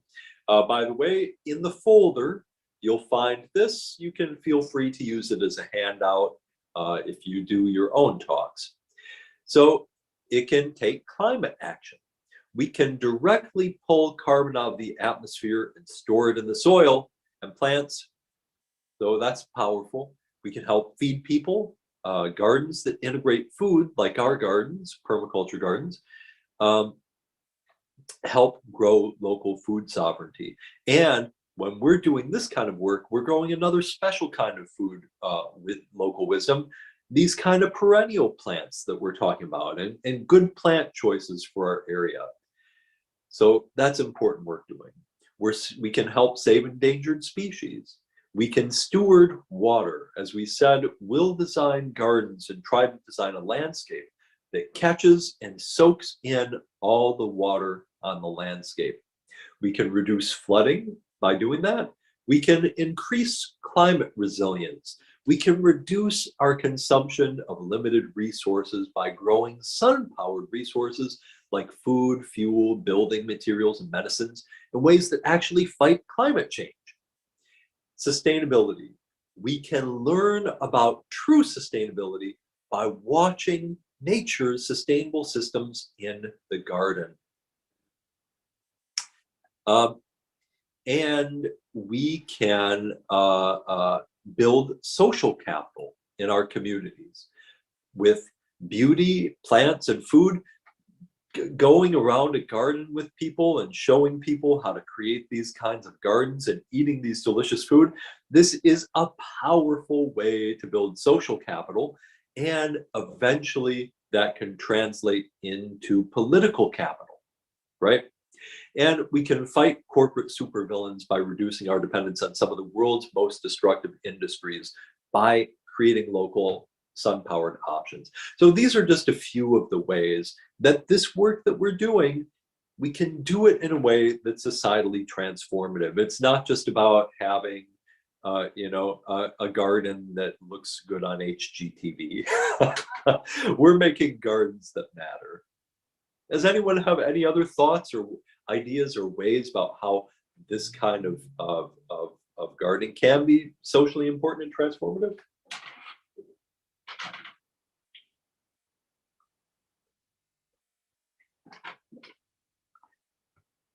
Feel free to chime in if you do. I just want to point out, through these PDCs that I've been teaching and through the Transformative Adventures group and the co-op, we've put together a set of criteria for gardens that really do all of that stuff. We're going to start offering signage and certification for it. So hopefully you folks on this call taking this class can be the local leaders that will help people really do this stuff. Yeah, absolutely. Thank you, Noah. So we're looking at landscapes that go further than just like planting native plants. Native plants are very important.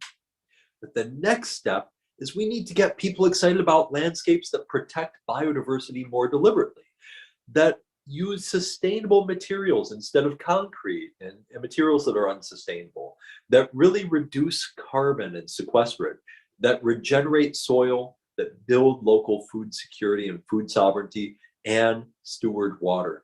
These are the things that we really need to get people excited about doing. That's what we're all doing in permaculture.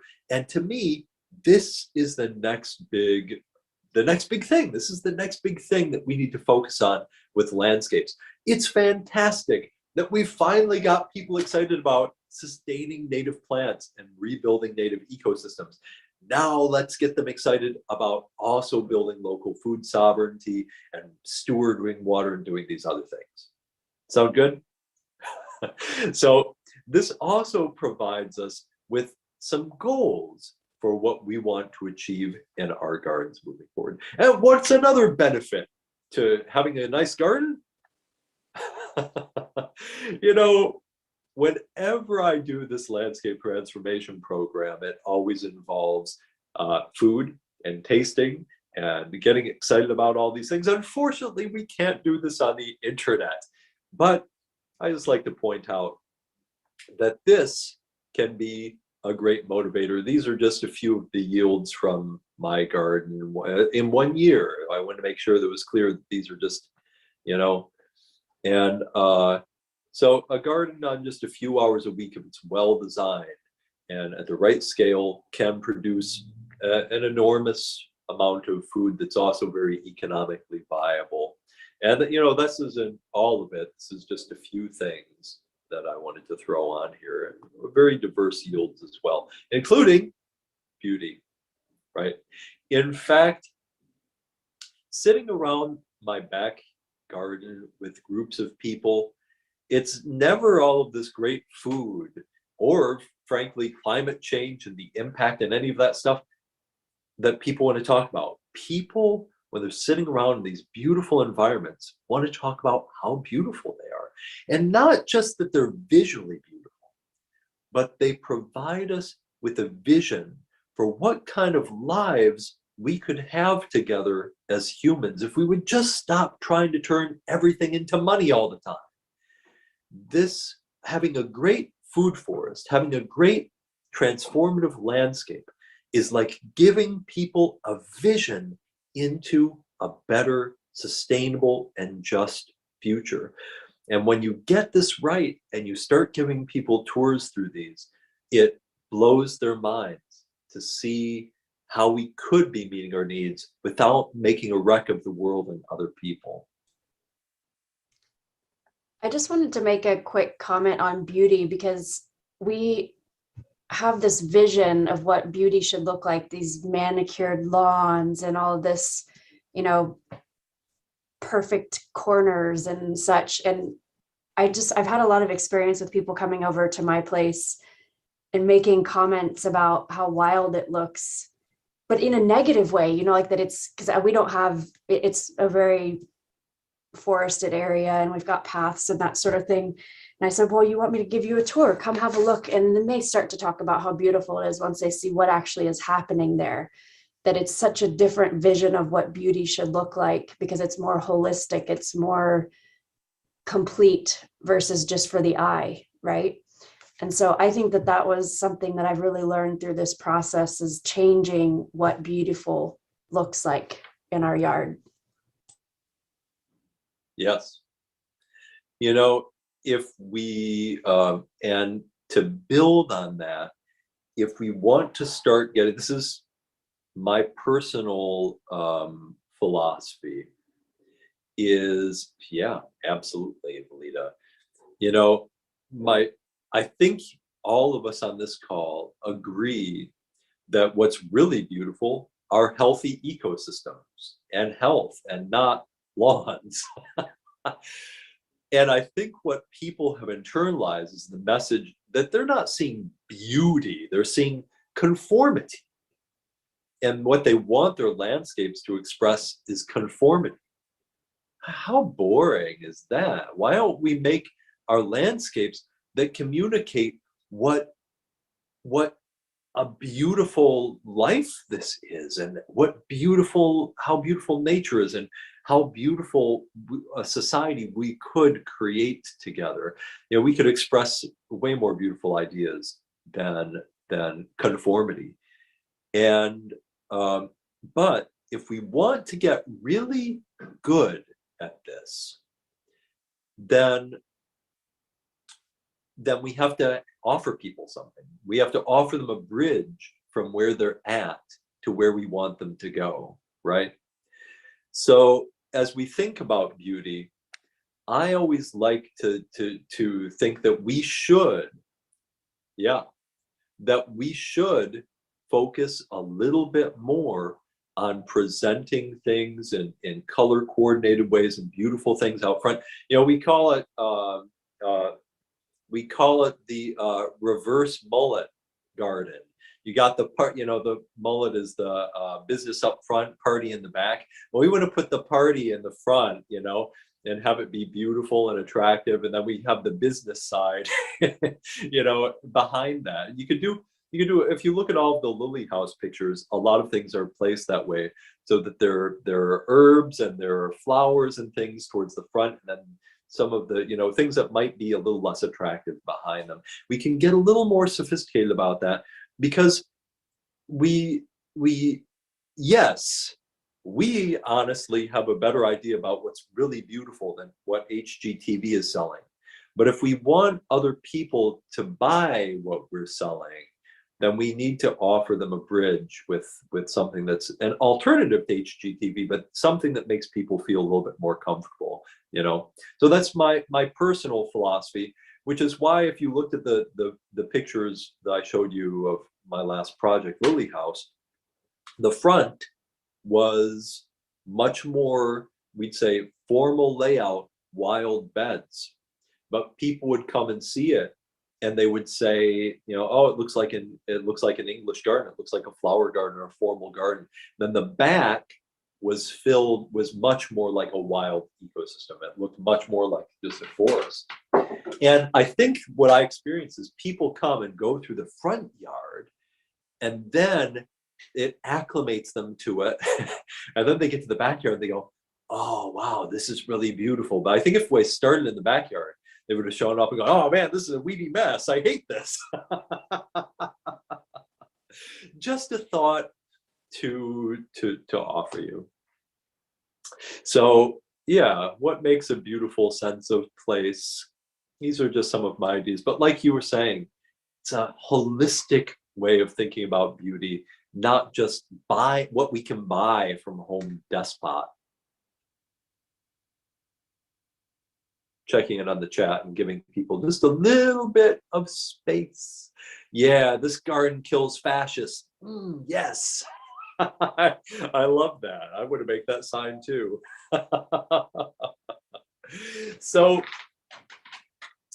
one of the other kind of big ideas that we're going for here in this class is I'd like to introduce what we could call the home garden pattern of humanity. This is kind of more of a researcher's name for it, aka we could call them forest gardens, agroforests, food forests, gardens of complete design. Those are all different traditional names for this kind of garden.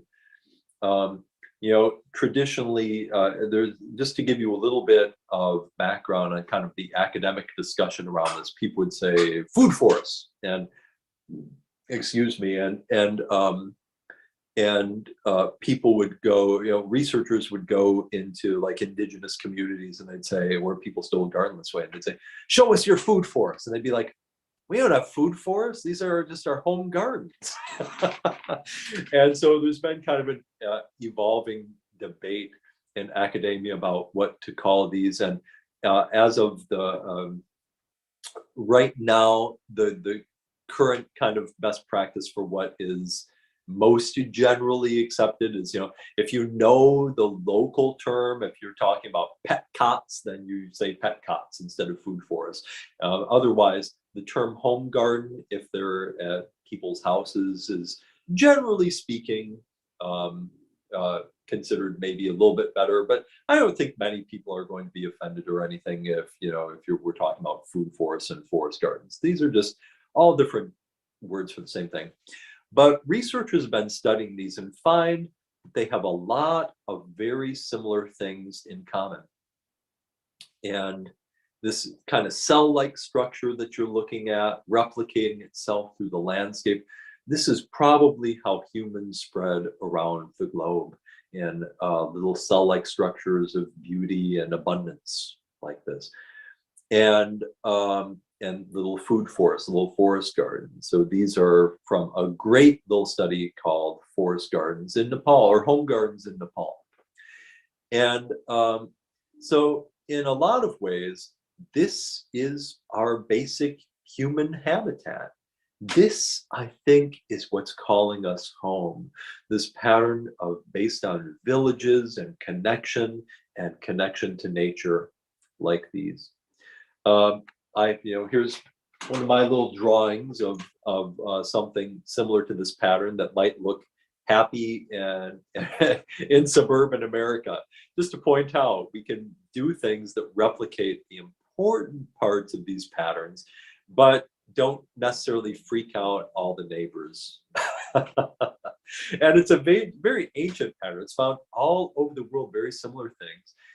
So we can talk about the English cottage garden or the French jardin de curé. We can talk about all these different patterns. We can look at them, and we'll talk about all these different things and what patterns we can use for our home gardens. Get really inspired. So that's future vision. This is where we're going to in this class. If you were sitting around and doing this as a live class and sitting around and giving a tour, what we would do instead of that little spiel is I would sit down and we take 10 minutes of silence to listen and look and observe. And that can be a very magical experience for people, just sitting in this kind of a garden and observing all the birds and the whir of the insects and the aromas that happen in this kind of beautiful home garden, this kind of forest garden. So without looking ahead, I hope, what are some things, what do you observe, just like in the pictures that I've shown you today and in this picture that we're looking at right now? What are some things that make these gardens different than our regular landscapes or regular annual garden?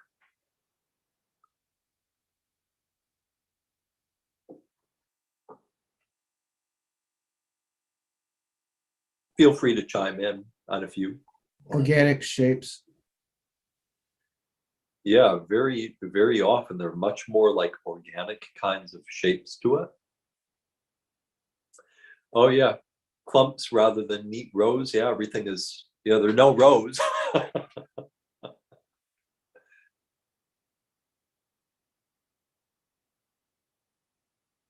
Of course, one of the most obvious ones are that there's like trees and there's oh yeah, I mean it looks, in a way it looks formal, but it also looks like an ecosystem.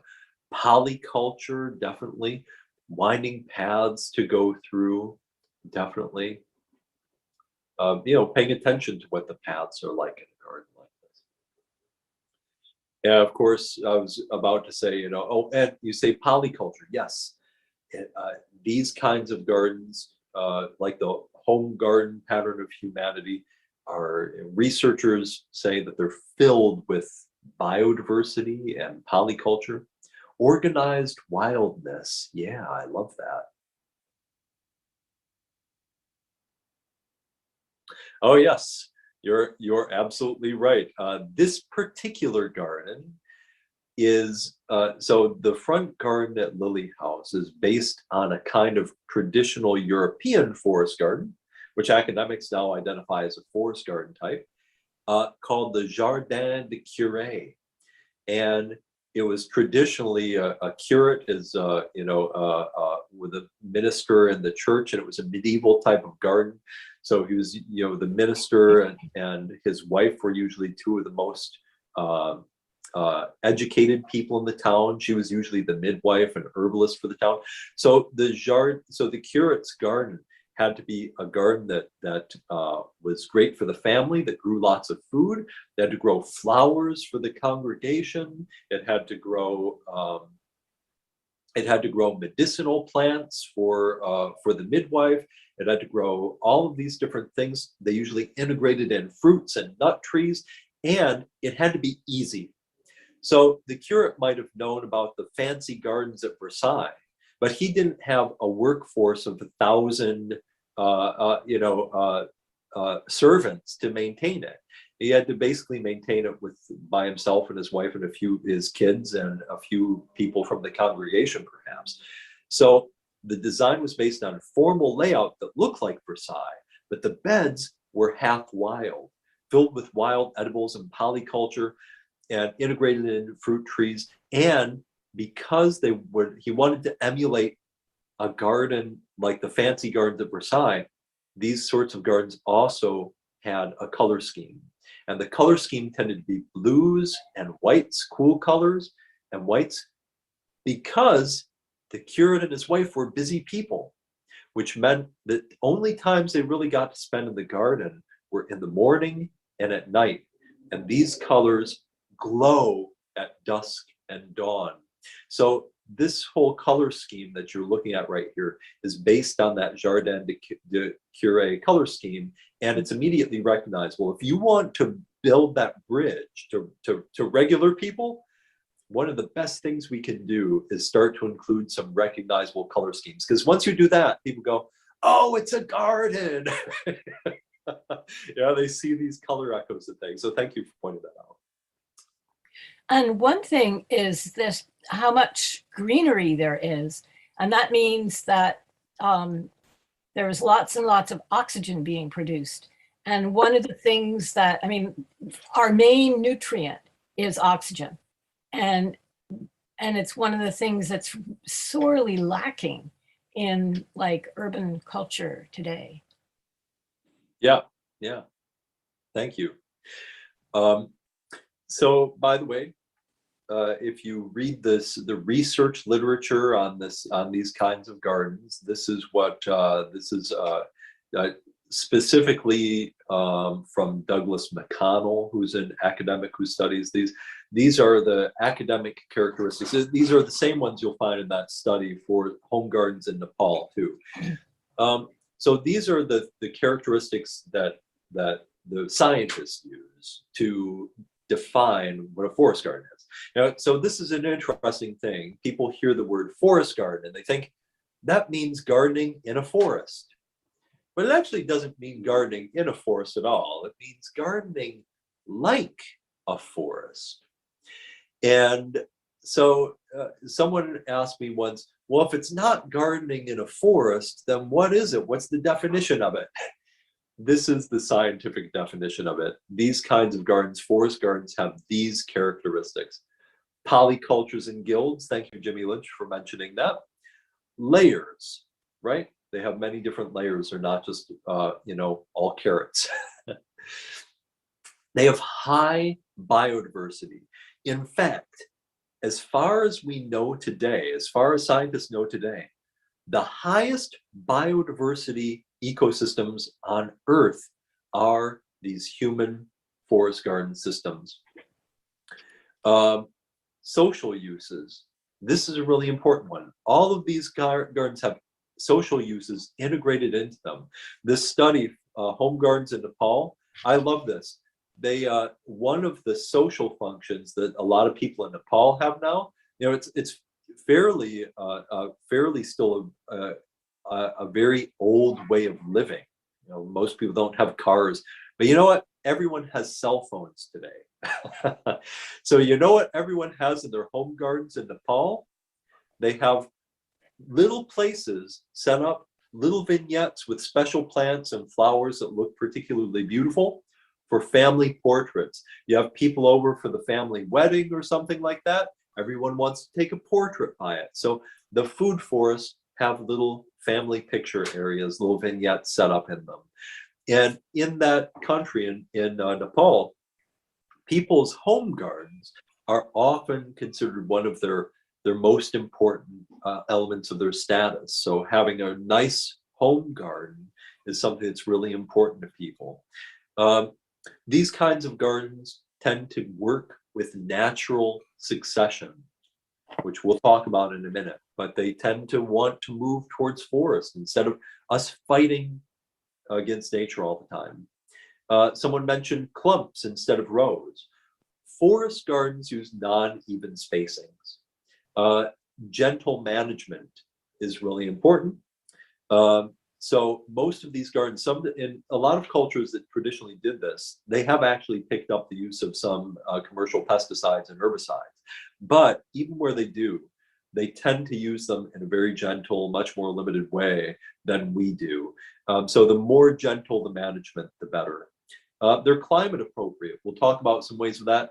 And they identified one key characteristic that I think is the single most important characteristic of forest gardens. It's really one of their defining functions socially. And it's not that they're super productive. It's not necessarily that they produce more than a cornfield would. What they do that's really important is they provide flexible adaptability or flexible productivity. What they're like is they have a built-in dimmer switch, right?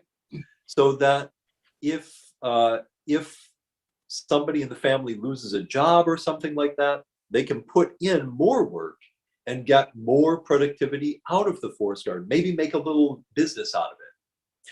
But if everyone's busy, then they can turn down the dimmer switch and it will go into low work mode.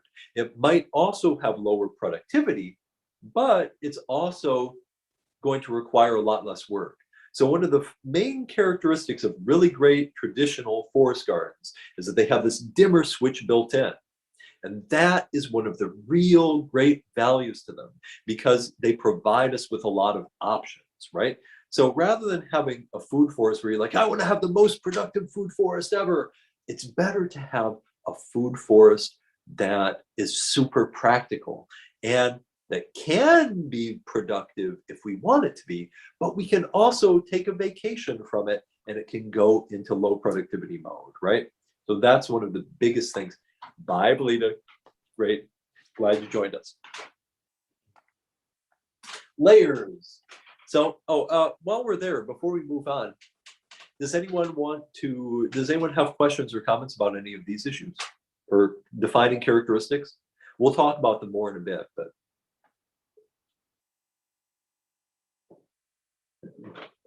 my thinking is that if we want to design really great systems, we should look at the systems that are traditional and long evolved systems. So if they're doing these sorts of things, we'd probably be smart to try to do some of these things too. So layers. You can find, some people, I've seen different lists of how many layers are there in a food forest, anywhere from like 5 to 12 or something. And, it doesn't really matter. The idea is it's a tool. There's no correct number of layers in a food forest. It's just a tool for thinking about planting on multiple layers instead of one. So my illustration here focuses a little bit more on the roles in the layers of a food forest. We want to have annuals and perennials. We want to have sun-loving plants. We want to have shade-loving plants. We want to have vines, trees, shrubs, all mixed in together. We want to have forest plants and mushrooms. So good forest gardens integrate all of these different things together. But something really important here that you see is the sun is on one side and the sun shining down, and then behind that is the shady area. This is a key concept in our kind of garden design. And so we could call this sun trap design. This is one way that gardens, especially in temperate climates, can be climate appropriate. So here's in my book, and later I'll share plans with you for these later on in this class too. Even if you don't want to buy my book, you get the plans. It's a good book though. And the idea of this is that we're maximizing photosynthesis. And this is a very traditional pattern in traditionally evolved food forest systems, home garden systems. So that a lot of, I think a traditional thinking about a food forest again is it's gardening in a forest. So you put trees everywhere and then you garden under the trees. But then you end up limited by what you can grow. So traditional food forests in temperate climates were based in this open center kind of arrangement so that there was lots of light infiltration into the system. Oh, thank you so much. Yes, I didn't get a chance to do all the page numbers for this one, Pamela. I'm going to try to adopt that in the future. So this creates a nice sheltered microclimate for the plants, and everything gets what they need. My friend PJ Shamil did another great illustration like this, where you can see again that it's like the wall that you see at the edge of a forest. Everything gets the light that it needs because the tallest plants go to the north and shorter plants go towards the sun. And if we can open up the center in a design like this, we have a nice sheltered microclimate for growth, and everything gets the sun that it needs. It's a classic design, and it's definitely one that would be smart to emulate. Again, the Jardin de Curé was also based on a pattern like this too. Almost always had tree crops around the edges, hedgerows, some trees inside it, but a nice open center so that there could be a lot of room for annuals and perennials and vegetables and things that we could grow there.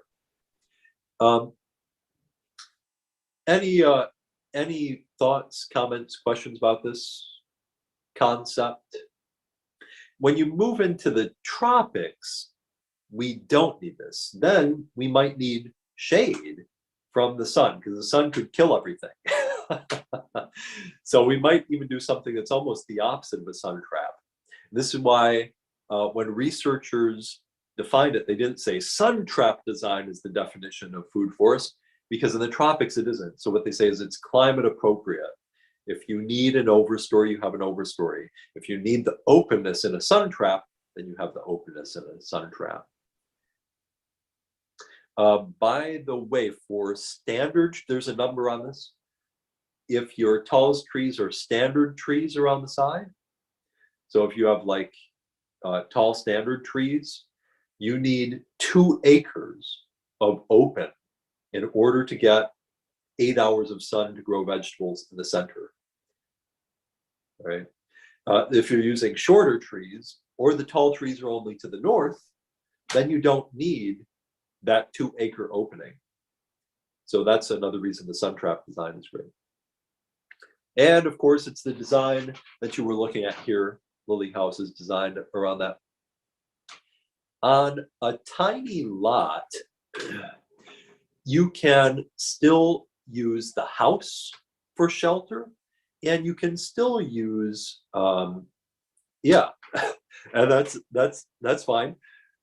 You can still try to create some protective edge around the garden. We could use hedgerows, espalier. We can make fences and use the fences as trellis. So one of the characteristics is this enclosure, because enclosure keeps wildlife from eating our garden. It creates a great natural relationship with nature.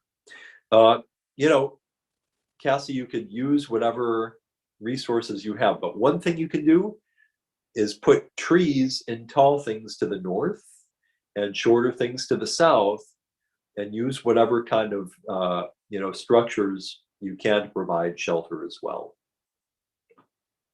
You could do this concept with a single guild, Cassie. It looks like that, right? So even a single fruit tree guild could have the same basic shape and idea. And you can illustrate the idea to other people with that. And just to show some kind of examples of traditional food forest systems. This one is in the Hunza Valley. I like to always integrate these things. Okay. Well, I'm going to skip ahead a bit. We already talked about this idea of gentle management. Here's another traditional system. This one is not a home garden system. This one is a public system. This is the European Strauss system, a traditional food forest in Germany. We're going to look at a lot of these in a couple classes. We're going to do a tour of historic agroforest systems of the world. I just like to show these pictures. This one's cute. It's got kid critters running around in it. This is the apple walnut forest of Kyrgyzstan, another traditional food forest system that's not a home forest system. When you get to the home gardens, they look like the food forest we were looking at above. When we get to public gardens and commons, then they have a slightly different kind of shape and form to them. But how do those look different than this? Here's another Strauss. Why does this look different than this?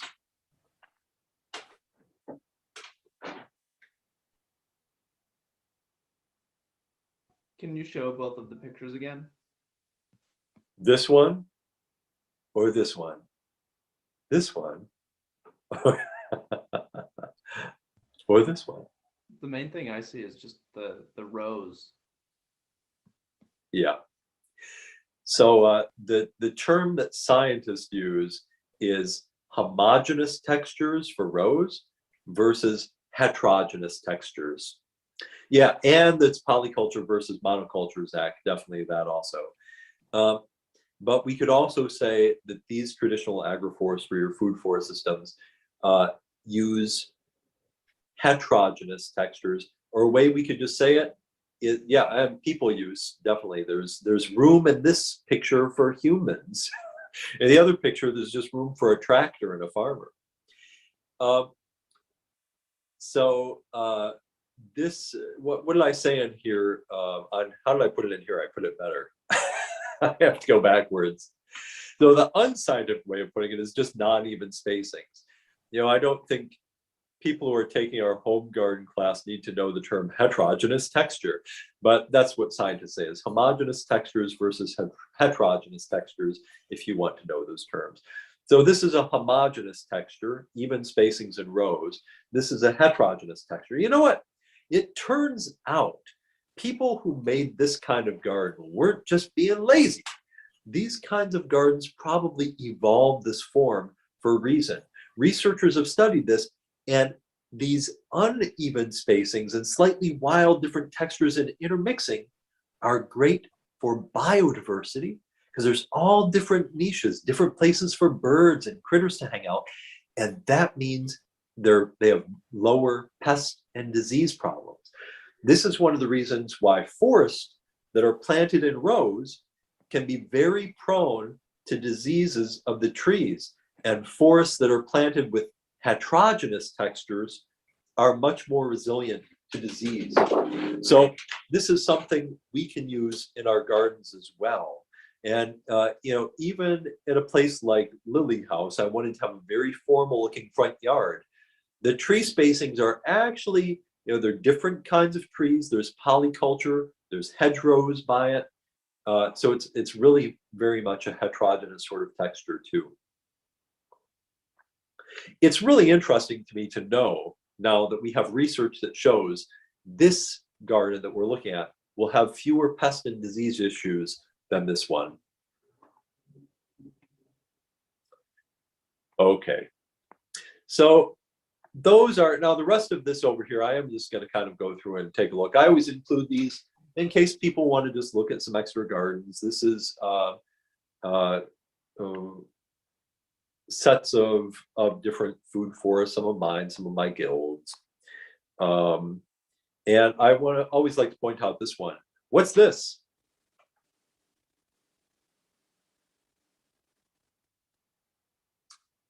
This is George Washington's garden, a replication of George Washington's garden at Mount Vernon. And what you see here are fruit trees and fruiting hedge. On this side of the picture you can't see. There's an apple espalier, an apple tree fence. They're integrated vegetables into it. So it's surrounded by trees and hedgerows. This is kind of a forest garden. The founder of our country, George Washington, was a forest gardener. This means that all of those people out there with lawns who think that these kinds of gardens we're growing are unpatriotic, no. George Washington had a polyculture garden. Okay. All right. So that was basically a tour of this. We introduced a bunch of our primary concepts for this class. I want to come back to just one main final activity for tonight, which is our first sort of activity for this class. Our first goal is to start listing patterns that we want in our gardens. So the very first thing we're going to do is to start envisioning what a landscape, what we want the garden to be like, what we want it to feel like, and to start making lists. I always recommend people have a binder, get a binder, and each class, each of these landscape transformation program classes, we're going to go through some patterns and ideas, and we're going to make some lists, plant lists, things like this, and develop them over time. So by the time we're done, I hope we'll have really concrete plans and great plans. If you look at my worksheets in the folders, each worksheet has a set of notes, or an area for notes. And I always encourage people to make notes of plants that they're interested in researching for their gardens as well. So our first course mission is to find one garden to set up. And even if you already have a really rad garden, I would suggest that it's a nice kind of activity for you to do as well as a learning activity. To start planning one place where we can start and create our first locus. Over the course of this class, that may change, but start thinking about where you might want to have a garden. I believe very strongly in experiential learning. And the point of this program, this little mini course, this course inside a course, is to create another garden, to create another locus, another area, transform another area of your landscape, right? Because that is the best way to learn things. So start thinking about another area you might want to do a project. This is a little bit different than a lot of conventional permaculture. Permaculture has always been taught with the idea that we do the course and do a design project and present on the design.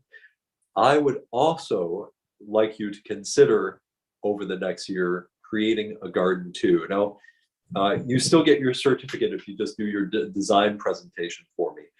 But I'll tell you what, having a great garden will be far more powerful than any certification you can get from anybody, right? You know, demonstrate your ability, demonstrate these things, and people will line up at the door for it, okay? When I first started offering this landscape transformation program, it sold out every single year. And I didn't even have any kind of social media or anything. People would visit the garden and they'd be like, this is the thing. So if you get the garden right, then to get feedback on the design, absolutely. I always give feedback on the design projects and presentations. And in this class, as we develop our plans, I will hopefully, as this class goes on, you will have concrete plans that you can put into action this spring, and we will discuss them in this class and get feedback on them, okay? So, like I said, we're really trying to make this as step-by-step and practical as possible. But our first step is to start making a list of patterns you want in the landscape. Now, we're going to keep developing this list as the class goes on. It doesn't have to be done tonight. We're just going to start getting a start on it. And one of the first places we're going to start are social uses in the garden, because like I was saying, that is one of the things that traditional societies and traditional gardeners did that we don't often do, and we should start doing it. My experience is a project that has space for humans in it and social function will far outlast just a garden. So if you're doing like a community food forest and you just think only food, make a bunch of food, my advice is that I have not seen that work quite as well and have longevity. But if you instead design a social space with a social function and then integrate a food forest, that will have staying power and be a thing. And that's the way traditional societies have designed and done these things. So we should do that as well. So our first step tonight is social uses in the garden. We already talked about one, the photo op spot. That's a great social use in the garden. Let's brainstorm some more. What are some more social uses you want to see in your garden? Eating areas in the summer, hanging out around the fire pit and eating what you grew in your forest garden. Yes. Kid play spaces. Yes. Areas for picnics. Awesome. Meditation. Oh, pizza oven. There's a permaculture plastic or classic. A seating area just to sit and meditate or kind of relax. Yes, absolutely. Meditation spaces can be so important. Outdoor movie space. That's awesome. I so want an eat-in theater. Mead making space. That's amazing. Yeah. Outdoor kitchen. Outdoor kitchens belong in food forest gardens. That's what people in other societies do.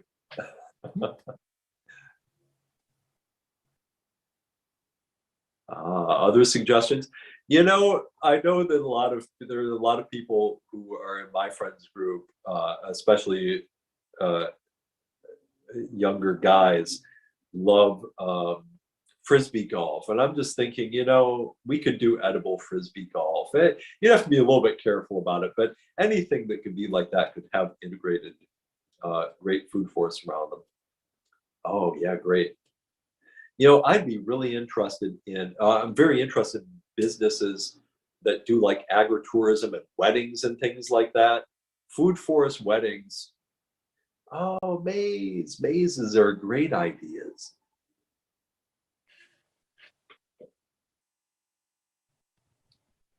Nap hammock. Yeah, we definitely want that. Shower. Outdoor showers are so fantastic. They're like amazing. Oh yeah, educational plaques around it so that the forest garden becomes a learning space as well. A yurt, absolutely. Some folks in my very first PDC had a failing farm operation, and we did exactly this kind of exercise. And now they are like 10 years on from that, and they have an educational farm with 2 different educational yurts on them. They have a front yard food forest. They have, they've integrated all of these great things, including a hammock space. It's amazing to see how people create these things. Yes, next to the garden for maximum mud.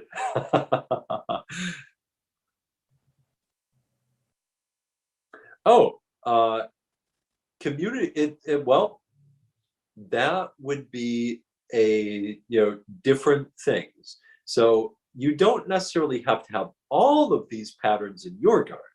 What I'm inviting you to do tonight is to pick the ones that you would like to have in yours. Does that mean that, and think about that very seriously, does that mean that you want to have, allow yourself to daydream a bit? Do you want to, like at Lily House, there were actually multiple picnic areas. There was one main kind of seating area with a couple of classes that I could use as a classroom, and we could fit about 16 people in it. And that was my maximum class size. But there were also multiple other smaller seating areas because I wanted to have a little secluded nook to just have wine or tea with a few friends, and I want to have another meditation place. So how do you want to live in your garden? What space do you need to support that in your life? So really the opportunity for us to dream about what we want our lives to feel like, and how we want to live in the garden. So your home garden might not have a movie theater in it, although mine did. So I actually did have a movie projector, and we watched a few movies sitting on the polyculture lawn in the outdoor classroom.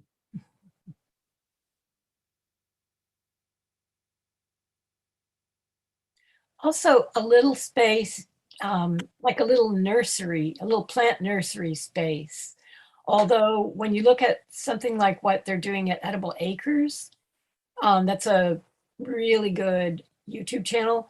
They are doing they have a plant nursery, and they propagate out in their forest garden polyculture in particular locations that are very supportive to particular types of propagation.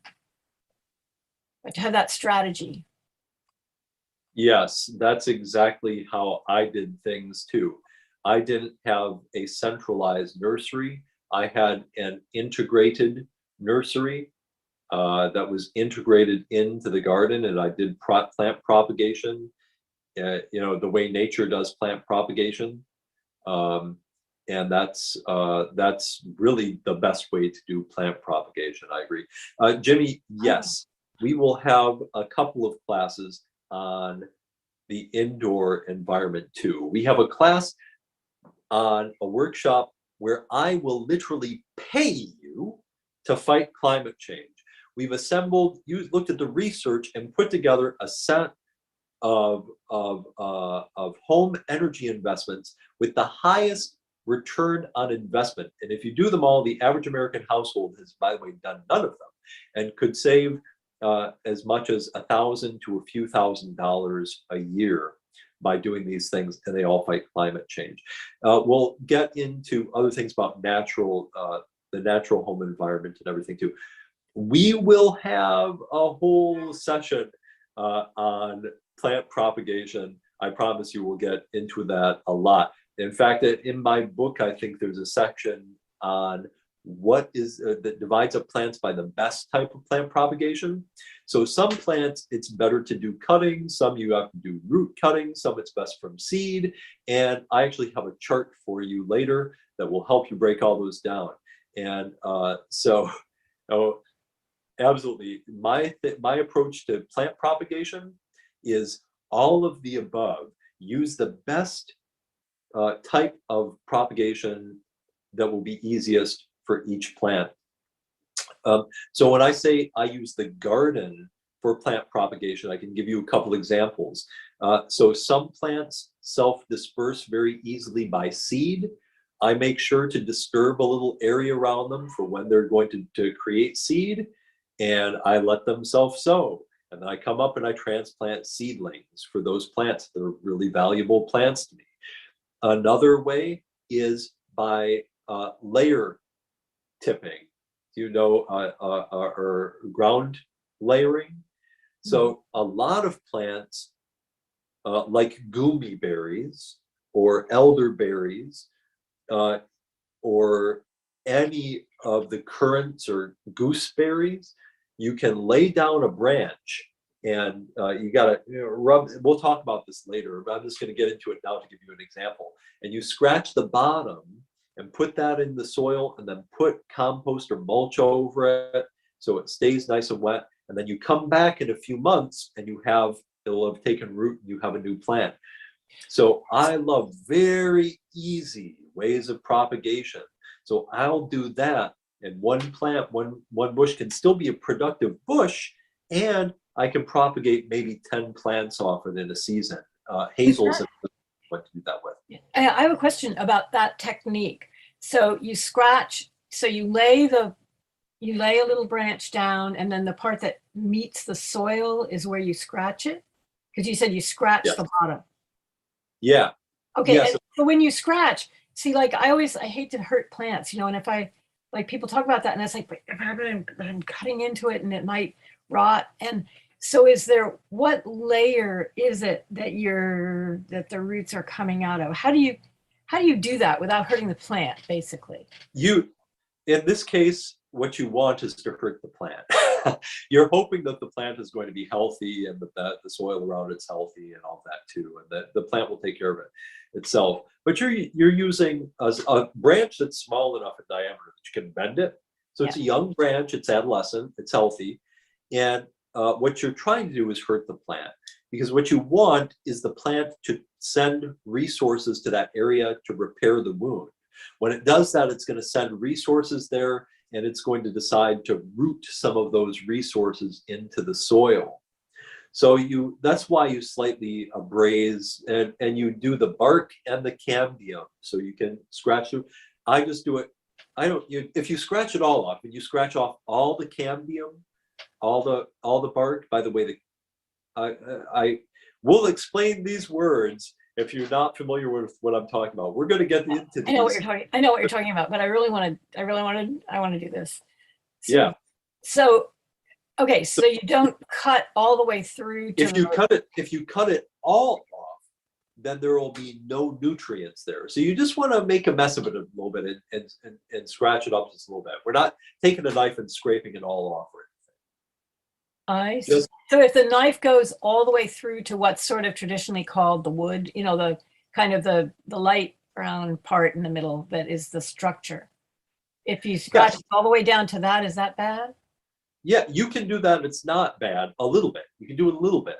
But if you scratch off all of the green right down to the wood, then it probably will be no good.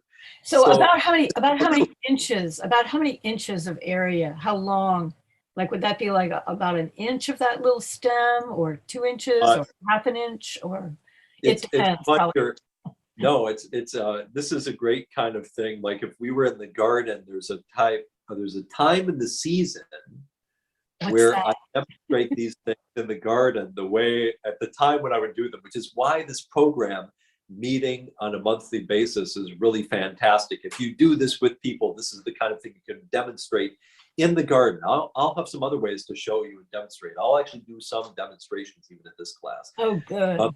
But it's it's funny you ask me this because I don't even think about it anymore. I usually just take like my thumbnail or something or a tool and just give it a little bit of a scratch. We're just talking about a dime to a quarter size area and giving it a scratch, and then putting it in contact with soil, covering it over.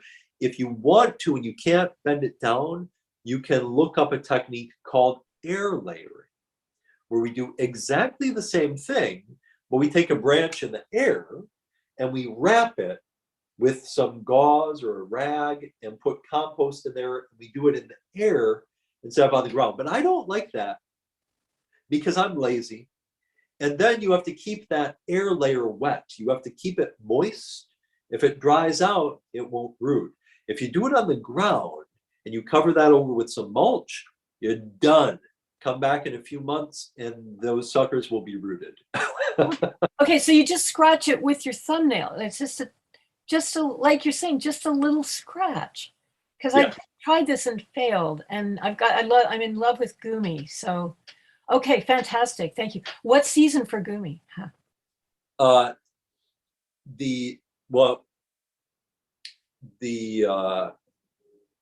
All plants will have the strongest rooting action when they go into fall. So we'll talk about this later in this class too, but this is a good rule to hear again and again. Plants in the spring take their energy out of the roots and send them up into the plant parts and into the fruit and into the leaves. And at that time, the roots tend to be woody. And they tend to not have as much nutrient or energy stored in them. The leaves fall and the plants go dormant. They start sending the energy down and storing it in the roots. So I like to do this and bury things at some point in the summer so that the plant starts to root a little bit, but when the action really hits is when it goes into fall. So then I will come back in the next year and check those for roots. So even in the spring, I might transplant those if they've started to make roots. Usually they'll have some good roots the next spring. And that works with a whole lot of woody perennials and bushes and trees.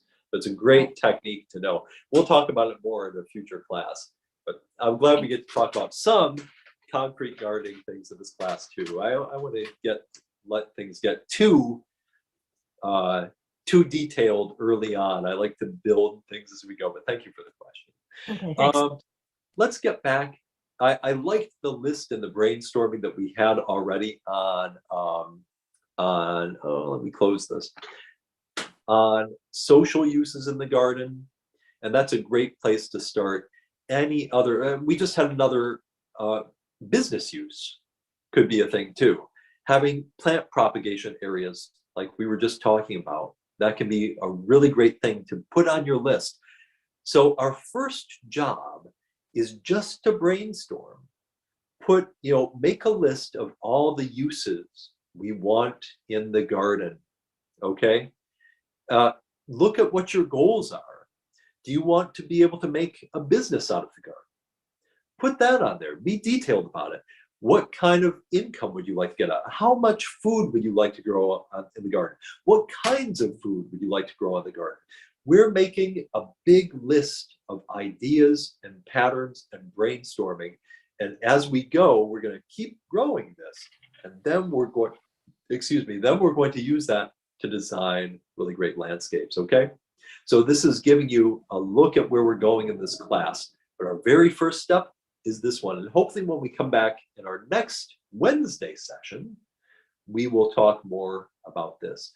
I want to backtrack a second. Jimmy had a question about housing. We'll do several classes on sustainable, better living housing as well. So we're not just going to talk about the landscape, we're going to get into that too.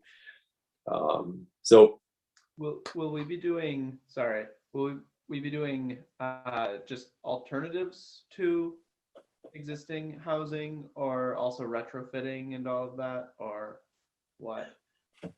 We'll do both. We'll talk about natural building and alternatives, but my personal belief is that natural building is really awesome and exciting, and I love doing that stuff. But talking about retrofitting our existing housing stock is probably, in my opinion, more important work. So my personal focus as a permaculturist is more looking at things we can do with the houses that we have in cities and suburbs in the country now, existing housing stock. I'm really excited about natural building stuff too, and we'll talk about it a little bit. But I've done workshops on that myself and studied it, but I'm less of an expert on that than I am in transforming existing housing stock, which is something that I have a lot of experience with. Cool, thank you. And to me, that is, if we want to create an army of change makers, that's where the real change is us getting out there and showing people what they can do in their homes to make them better and change their lives in the existing housing stock we have. I know I'm trying to be very gentle around that, because I do love natural building too. And some people, really are very passionate about it and don't even like existing housing stock. I think we got to do both. So.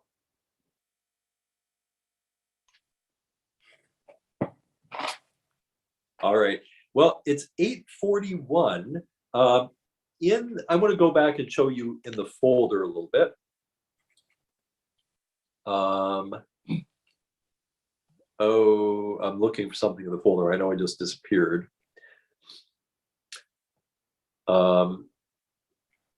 Elements in a design. So in the folder, there's a page on mainframe elements in permaculture designs, elements in a design, and social uses in the garden. And I'd like to invite you to look at, to definitely take a look at all of those. We're going to look at this one. I hope you like these materials. Each one of these classes that are set up to be done as take and teach classes have a lot of materials with them. So you can feel free to use the ones that you like and don't use the ones that you don't like. But this is just a little thing. I usually like to have people brainstorm without it first, but then you can go back and look, and it has a lot of extra room on it where you can look at more things. This has actually been filled out by some of my students. So it has things like hazelnuts, hedgerows, rain barrels, potting shed. Feel free to, here, I'll drop that in the chat too, in case anybody wants to not have to go hunting for it. We can see it. Oh, I just sent it to Jimmy. Let's get everyone. Okay. So this is a great brainstorm too. Normally in this class, I like to do breakout sessions so people have a chance to brainstorm these things with other people, but we're a pretty small group tonight. So, just looking this over, feel free to circle anything that you want in your garden. This was created by this is a list created by students in one of my classes. So I'd like to share it. Outdoor bathing is on there, outdoor dining area, outdoor garden rooms, panage woodlot, coppice areas. We're going to talk about all these different types of things in this class. Here's one of my favorites, oculus. This is a term that I think Peter Bain coined. And an oculus is the space where you look at the garden. So, or especially for productive gardens, a lot of us will think about going out to the garden. And you go out to the garden and you look at it. And you go, oh, today I need my spade. I need to dig up that thing right there. Then you got to go back to the house. So the oculus is a little space next to a productive garden where we can sit for a second and make a plan. And we can also, I like in my oculus at Lily House, I used a mailbox. And in the mailbox, I had a few cheap or simple tools so that when I went out to the garden, I didn't have to go back to the house to grab something I needed. I had a few tools in it and a few cover crop seeds and seeds for things. So if there was disturbed soil, I had them right there in the oculus. It was like a little garden workstation and a place to sit and view the garden. I really love that pattern. All right. So again, that was just a brief look at our first task in the landscape transformation part of our PDC program. And our first goals are to start thinking about where we might want to install another garden and to start listing all of the ways we want to live and all of the uses we might want to have in the landscape. All right. That's step one. Pretty simple, I think. So we're trying to break things down into simple action steps, right? So that's our first step. All right, everyone. Does anyone, I want to say hi to Christine, who is just joined us. Does anyone have any last thoughts about this or comments or questions? Extra ideas that aren't on here? Well, an outdoor bathtub. Yeah. Okay. A couple other things I would just want to bring into the conversation from the folder. Feel free to. Oh, you weren't? Oh, that's too bad. We're back on Mondays and Wednesdays, and Christine finished the PDC last year, so my PDC students are always welcome to come back as resources for new students and stop in and visit. So these classes, grow and shrink in size, and it's fantastic. And you're always welcome to come in and say hi. So we'll be Mondays and Wednesdays, especially when we get into like the tree systems one. Christine, I think that a lot of the old timers come back for that one, or previous students come back for that. The money classes, I think people will come back. I always love that we have little reunions in this group. We call our PDC students, this was actually coined by Jenny, soul puppies. Not like soul mates, but but we feel like we're just like-minded people. So really happy to be in community with you all. Okay, I was sharing something. Let's see, website. Just pointing out, this is also in the folder for tonight, if it loads. This is kind of just a simple first list of perennial vegetables that I give to people when they come for this first class. It's not the only one, and recommended tree crops. For my region, these are specifically for the Great Lakes region of the US. I will have some other materials for different areas of the country and the world in the folder at different times in this class. But I just like to point this out, that this is a great, since we're introducing the idea of perennials in this class, I always like to provide people with something like this. And that each class, I introduce a few different perennial vegetables, and we often taste them. So over the course of a class, I've usually introduced, hopefully 24 or so perennial plants. Because for a first locus, we're really looking for about 24 to 30 species of plants. So that's our other goal. We're looking long-term here, first locus, first little garden area. Ideally, maybe on the small side, a dozen, but a dozen to 30 plants in a locus is a really good number, okay? So I just like to give people things like this. They can look them up and go look them up on the internet. This mentions plantsforafuture.org.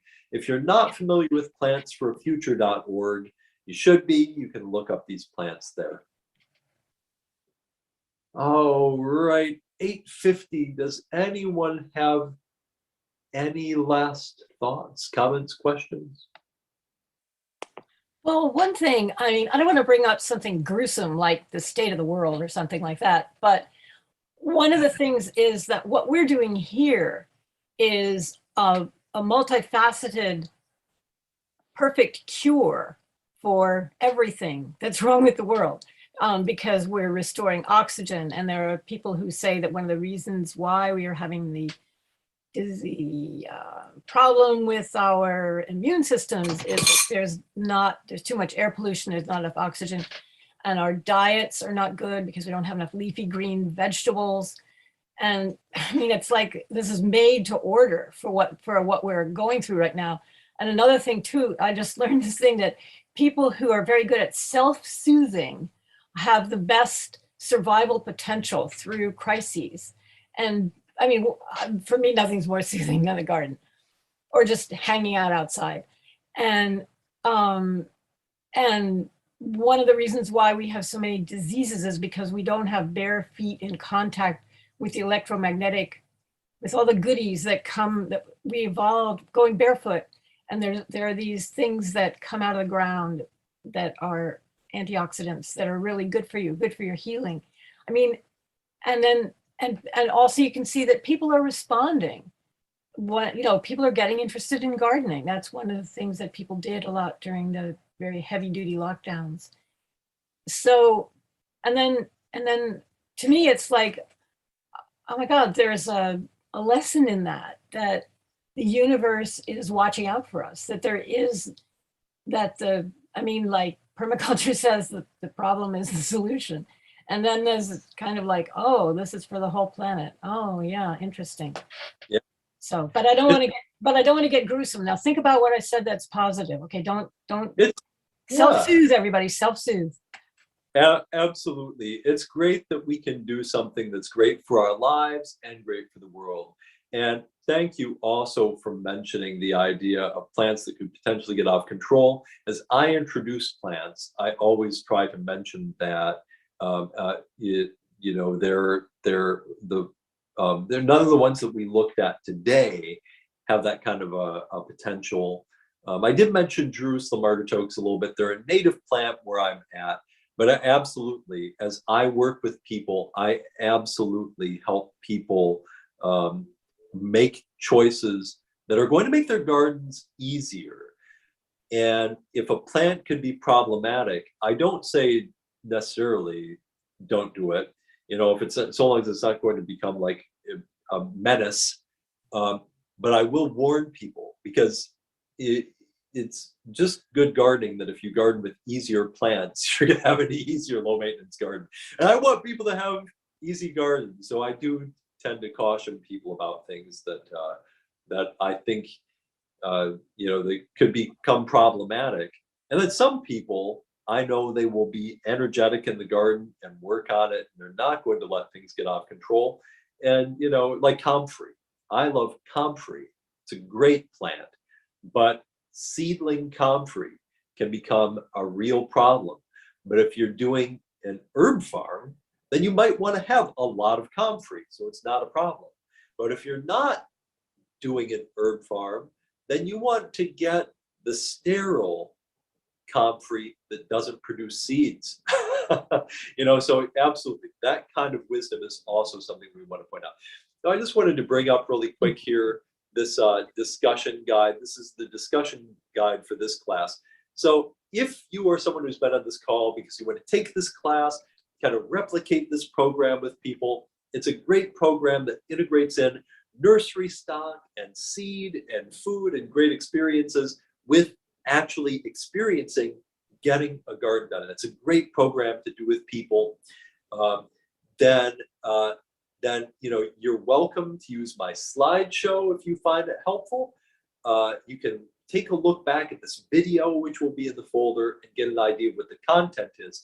And then each class will have this discussion guide. So if you just want to hang out in your own garden with people and lead the discussion that way, and maybe share my videos with them if you want to, then you can use this discussion guide as and there's also, of course, lesson plans too in the folders. But these discussion guides really help us turn something like a tour into a focused learning discussion.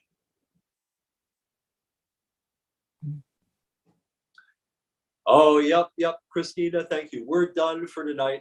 It's 8:55. I'm glad you joined us for a bit.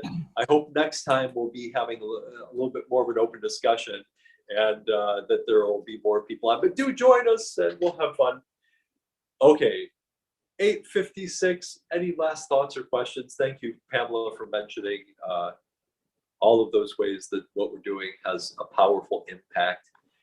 Oh, I want to add one more too, and that is that these techniques were actually learned by Mollison from indigenous people who are that's in our DNA. We all were that once, if you go back far enough.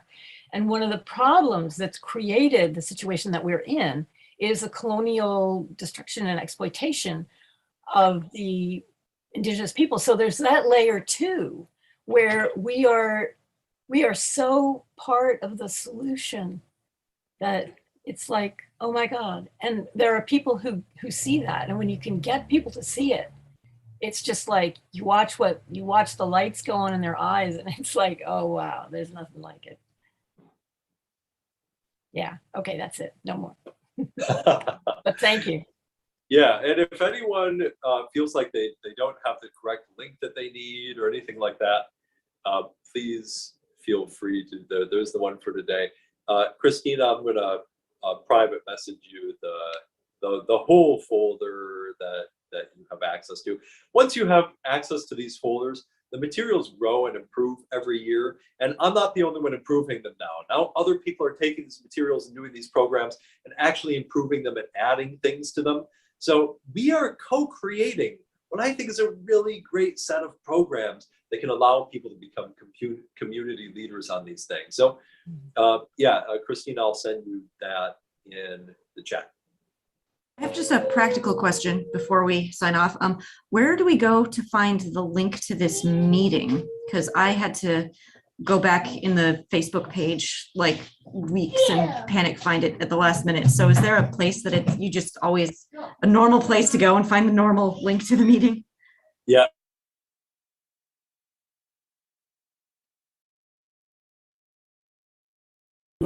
Muted there a second. All right, so that was a permaculture class from Mike Hoag. Man, I mean, as I'm sure you could see if you listened for any length of time there, he's the real deal. I've met few people in my life who know more about permaculture and are able to just integrate every aspect of life into that framework. So yeah, I've been having his website up there. I'll put it in the chat. And of course, now I'm coughing all of a sudden.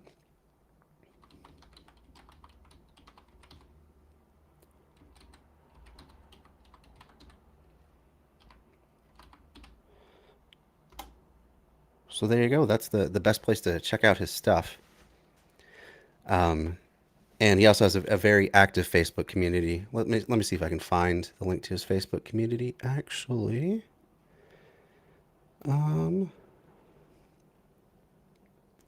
let's see. Let me just find that quick.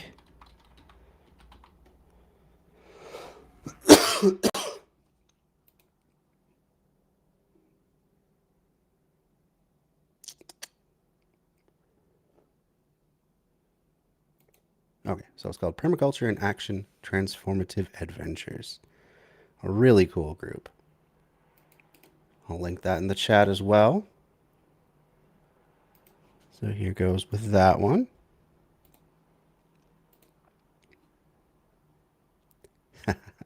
Thanks for the hype there, Susie Foreman. And thank you, Alyosha, for the raid. Sorry I couldn't cut in earlier. I didn't want to interrupt the ongoing meeting. So that's going to be a semi-regular thing that I will be hosting Mike's permaculture design classes. I guess just whatever he allows me to do. And this is just one more way to get permaculture ideas out there, get people excited about these sorts of ideas, and you know, spread the incredible knowledge from a really great teacher. Oh, thanks for the 10 bits, Susie Foreman. I really appreciate it. Thank you so much. So yeah, did you guys have any questions before we sign off and raid out to somebody? And also, who should we raid into? I think, so I mentioned earlier, I think I'm going to be doing some more streaming of The Witcher 3. I'm trying to branch out just a little bit, do some video game streaming, kind of a you know, lower intensity sort of stream, not quite so deep as getting into theory and stuff. And I thought it'd be fun to have chat kind of help me, you know, guide my character through the world of The Witcher. So maybe gonna do it tomorrow. We'll see if I have time. I don't know. It's just kind of gonna kind of be a whatever sort of thing. And then of course I always have my Sunday streams. I'm not sure what I'm gonna do for that either. So if you have any ideas, yeah, let me know. Let's see. Hall Sparks. I don't know Hall Sparks. Let's find that person. Hall Sparks.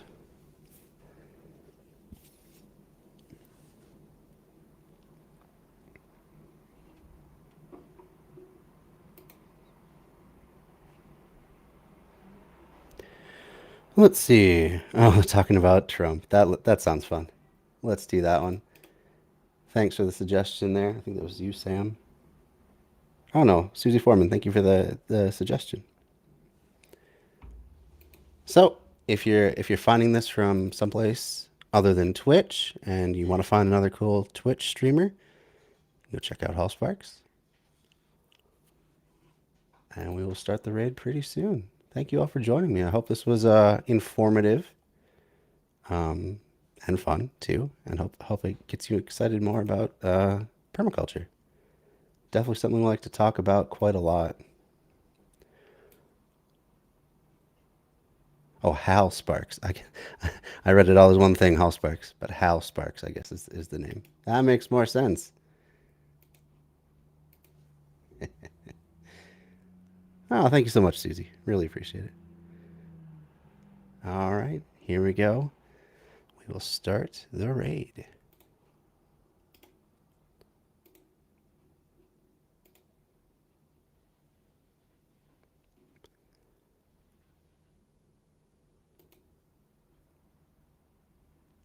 Oh, you know what? I have not followed them yet. Oh, looks like Hal Sparks just finished anyway. That's probably why it didn't work. All right, well, I'll give them a follow so I can look at them later.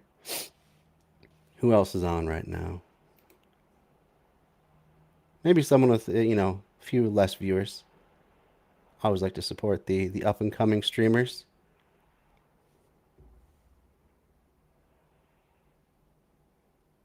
I'm glad to hear that, Sam. Glad it made you think differently about gardening and whatnot. Let's see. I always like reading feminist critique and Riverboat Jack. Non-compete is... Oh, non-compete has Shadid Buttar on. He's a cool guy. I've heard him interviewed before. Let's do that one. How's about? So there's non-compete. Go check out another cool leftist streamer. I believe he's also anarcho-communist, so that's always cool.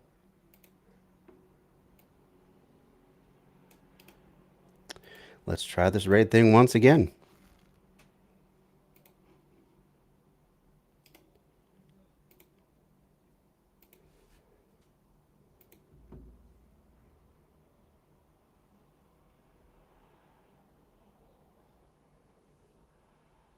Is it going? Oh, something didn't go right. Oh, what is going on? I think maybe my players. I'm going to refresh my dashboard here. I think that might have been the problem.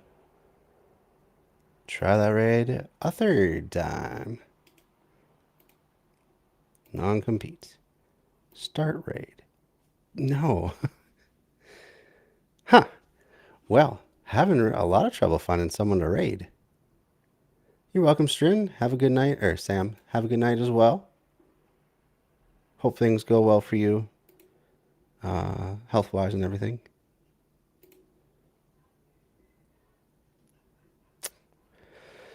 Let's try feminist critique.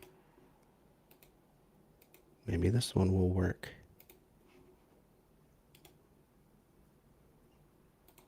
There's feminist critique's link.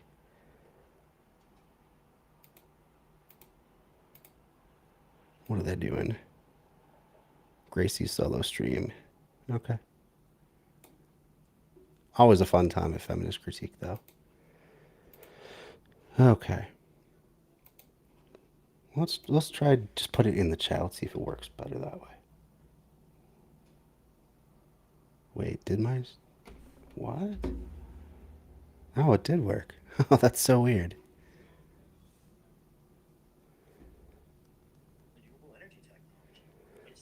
Okay. I guess it worked.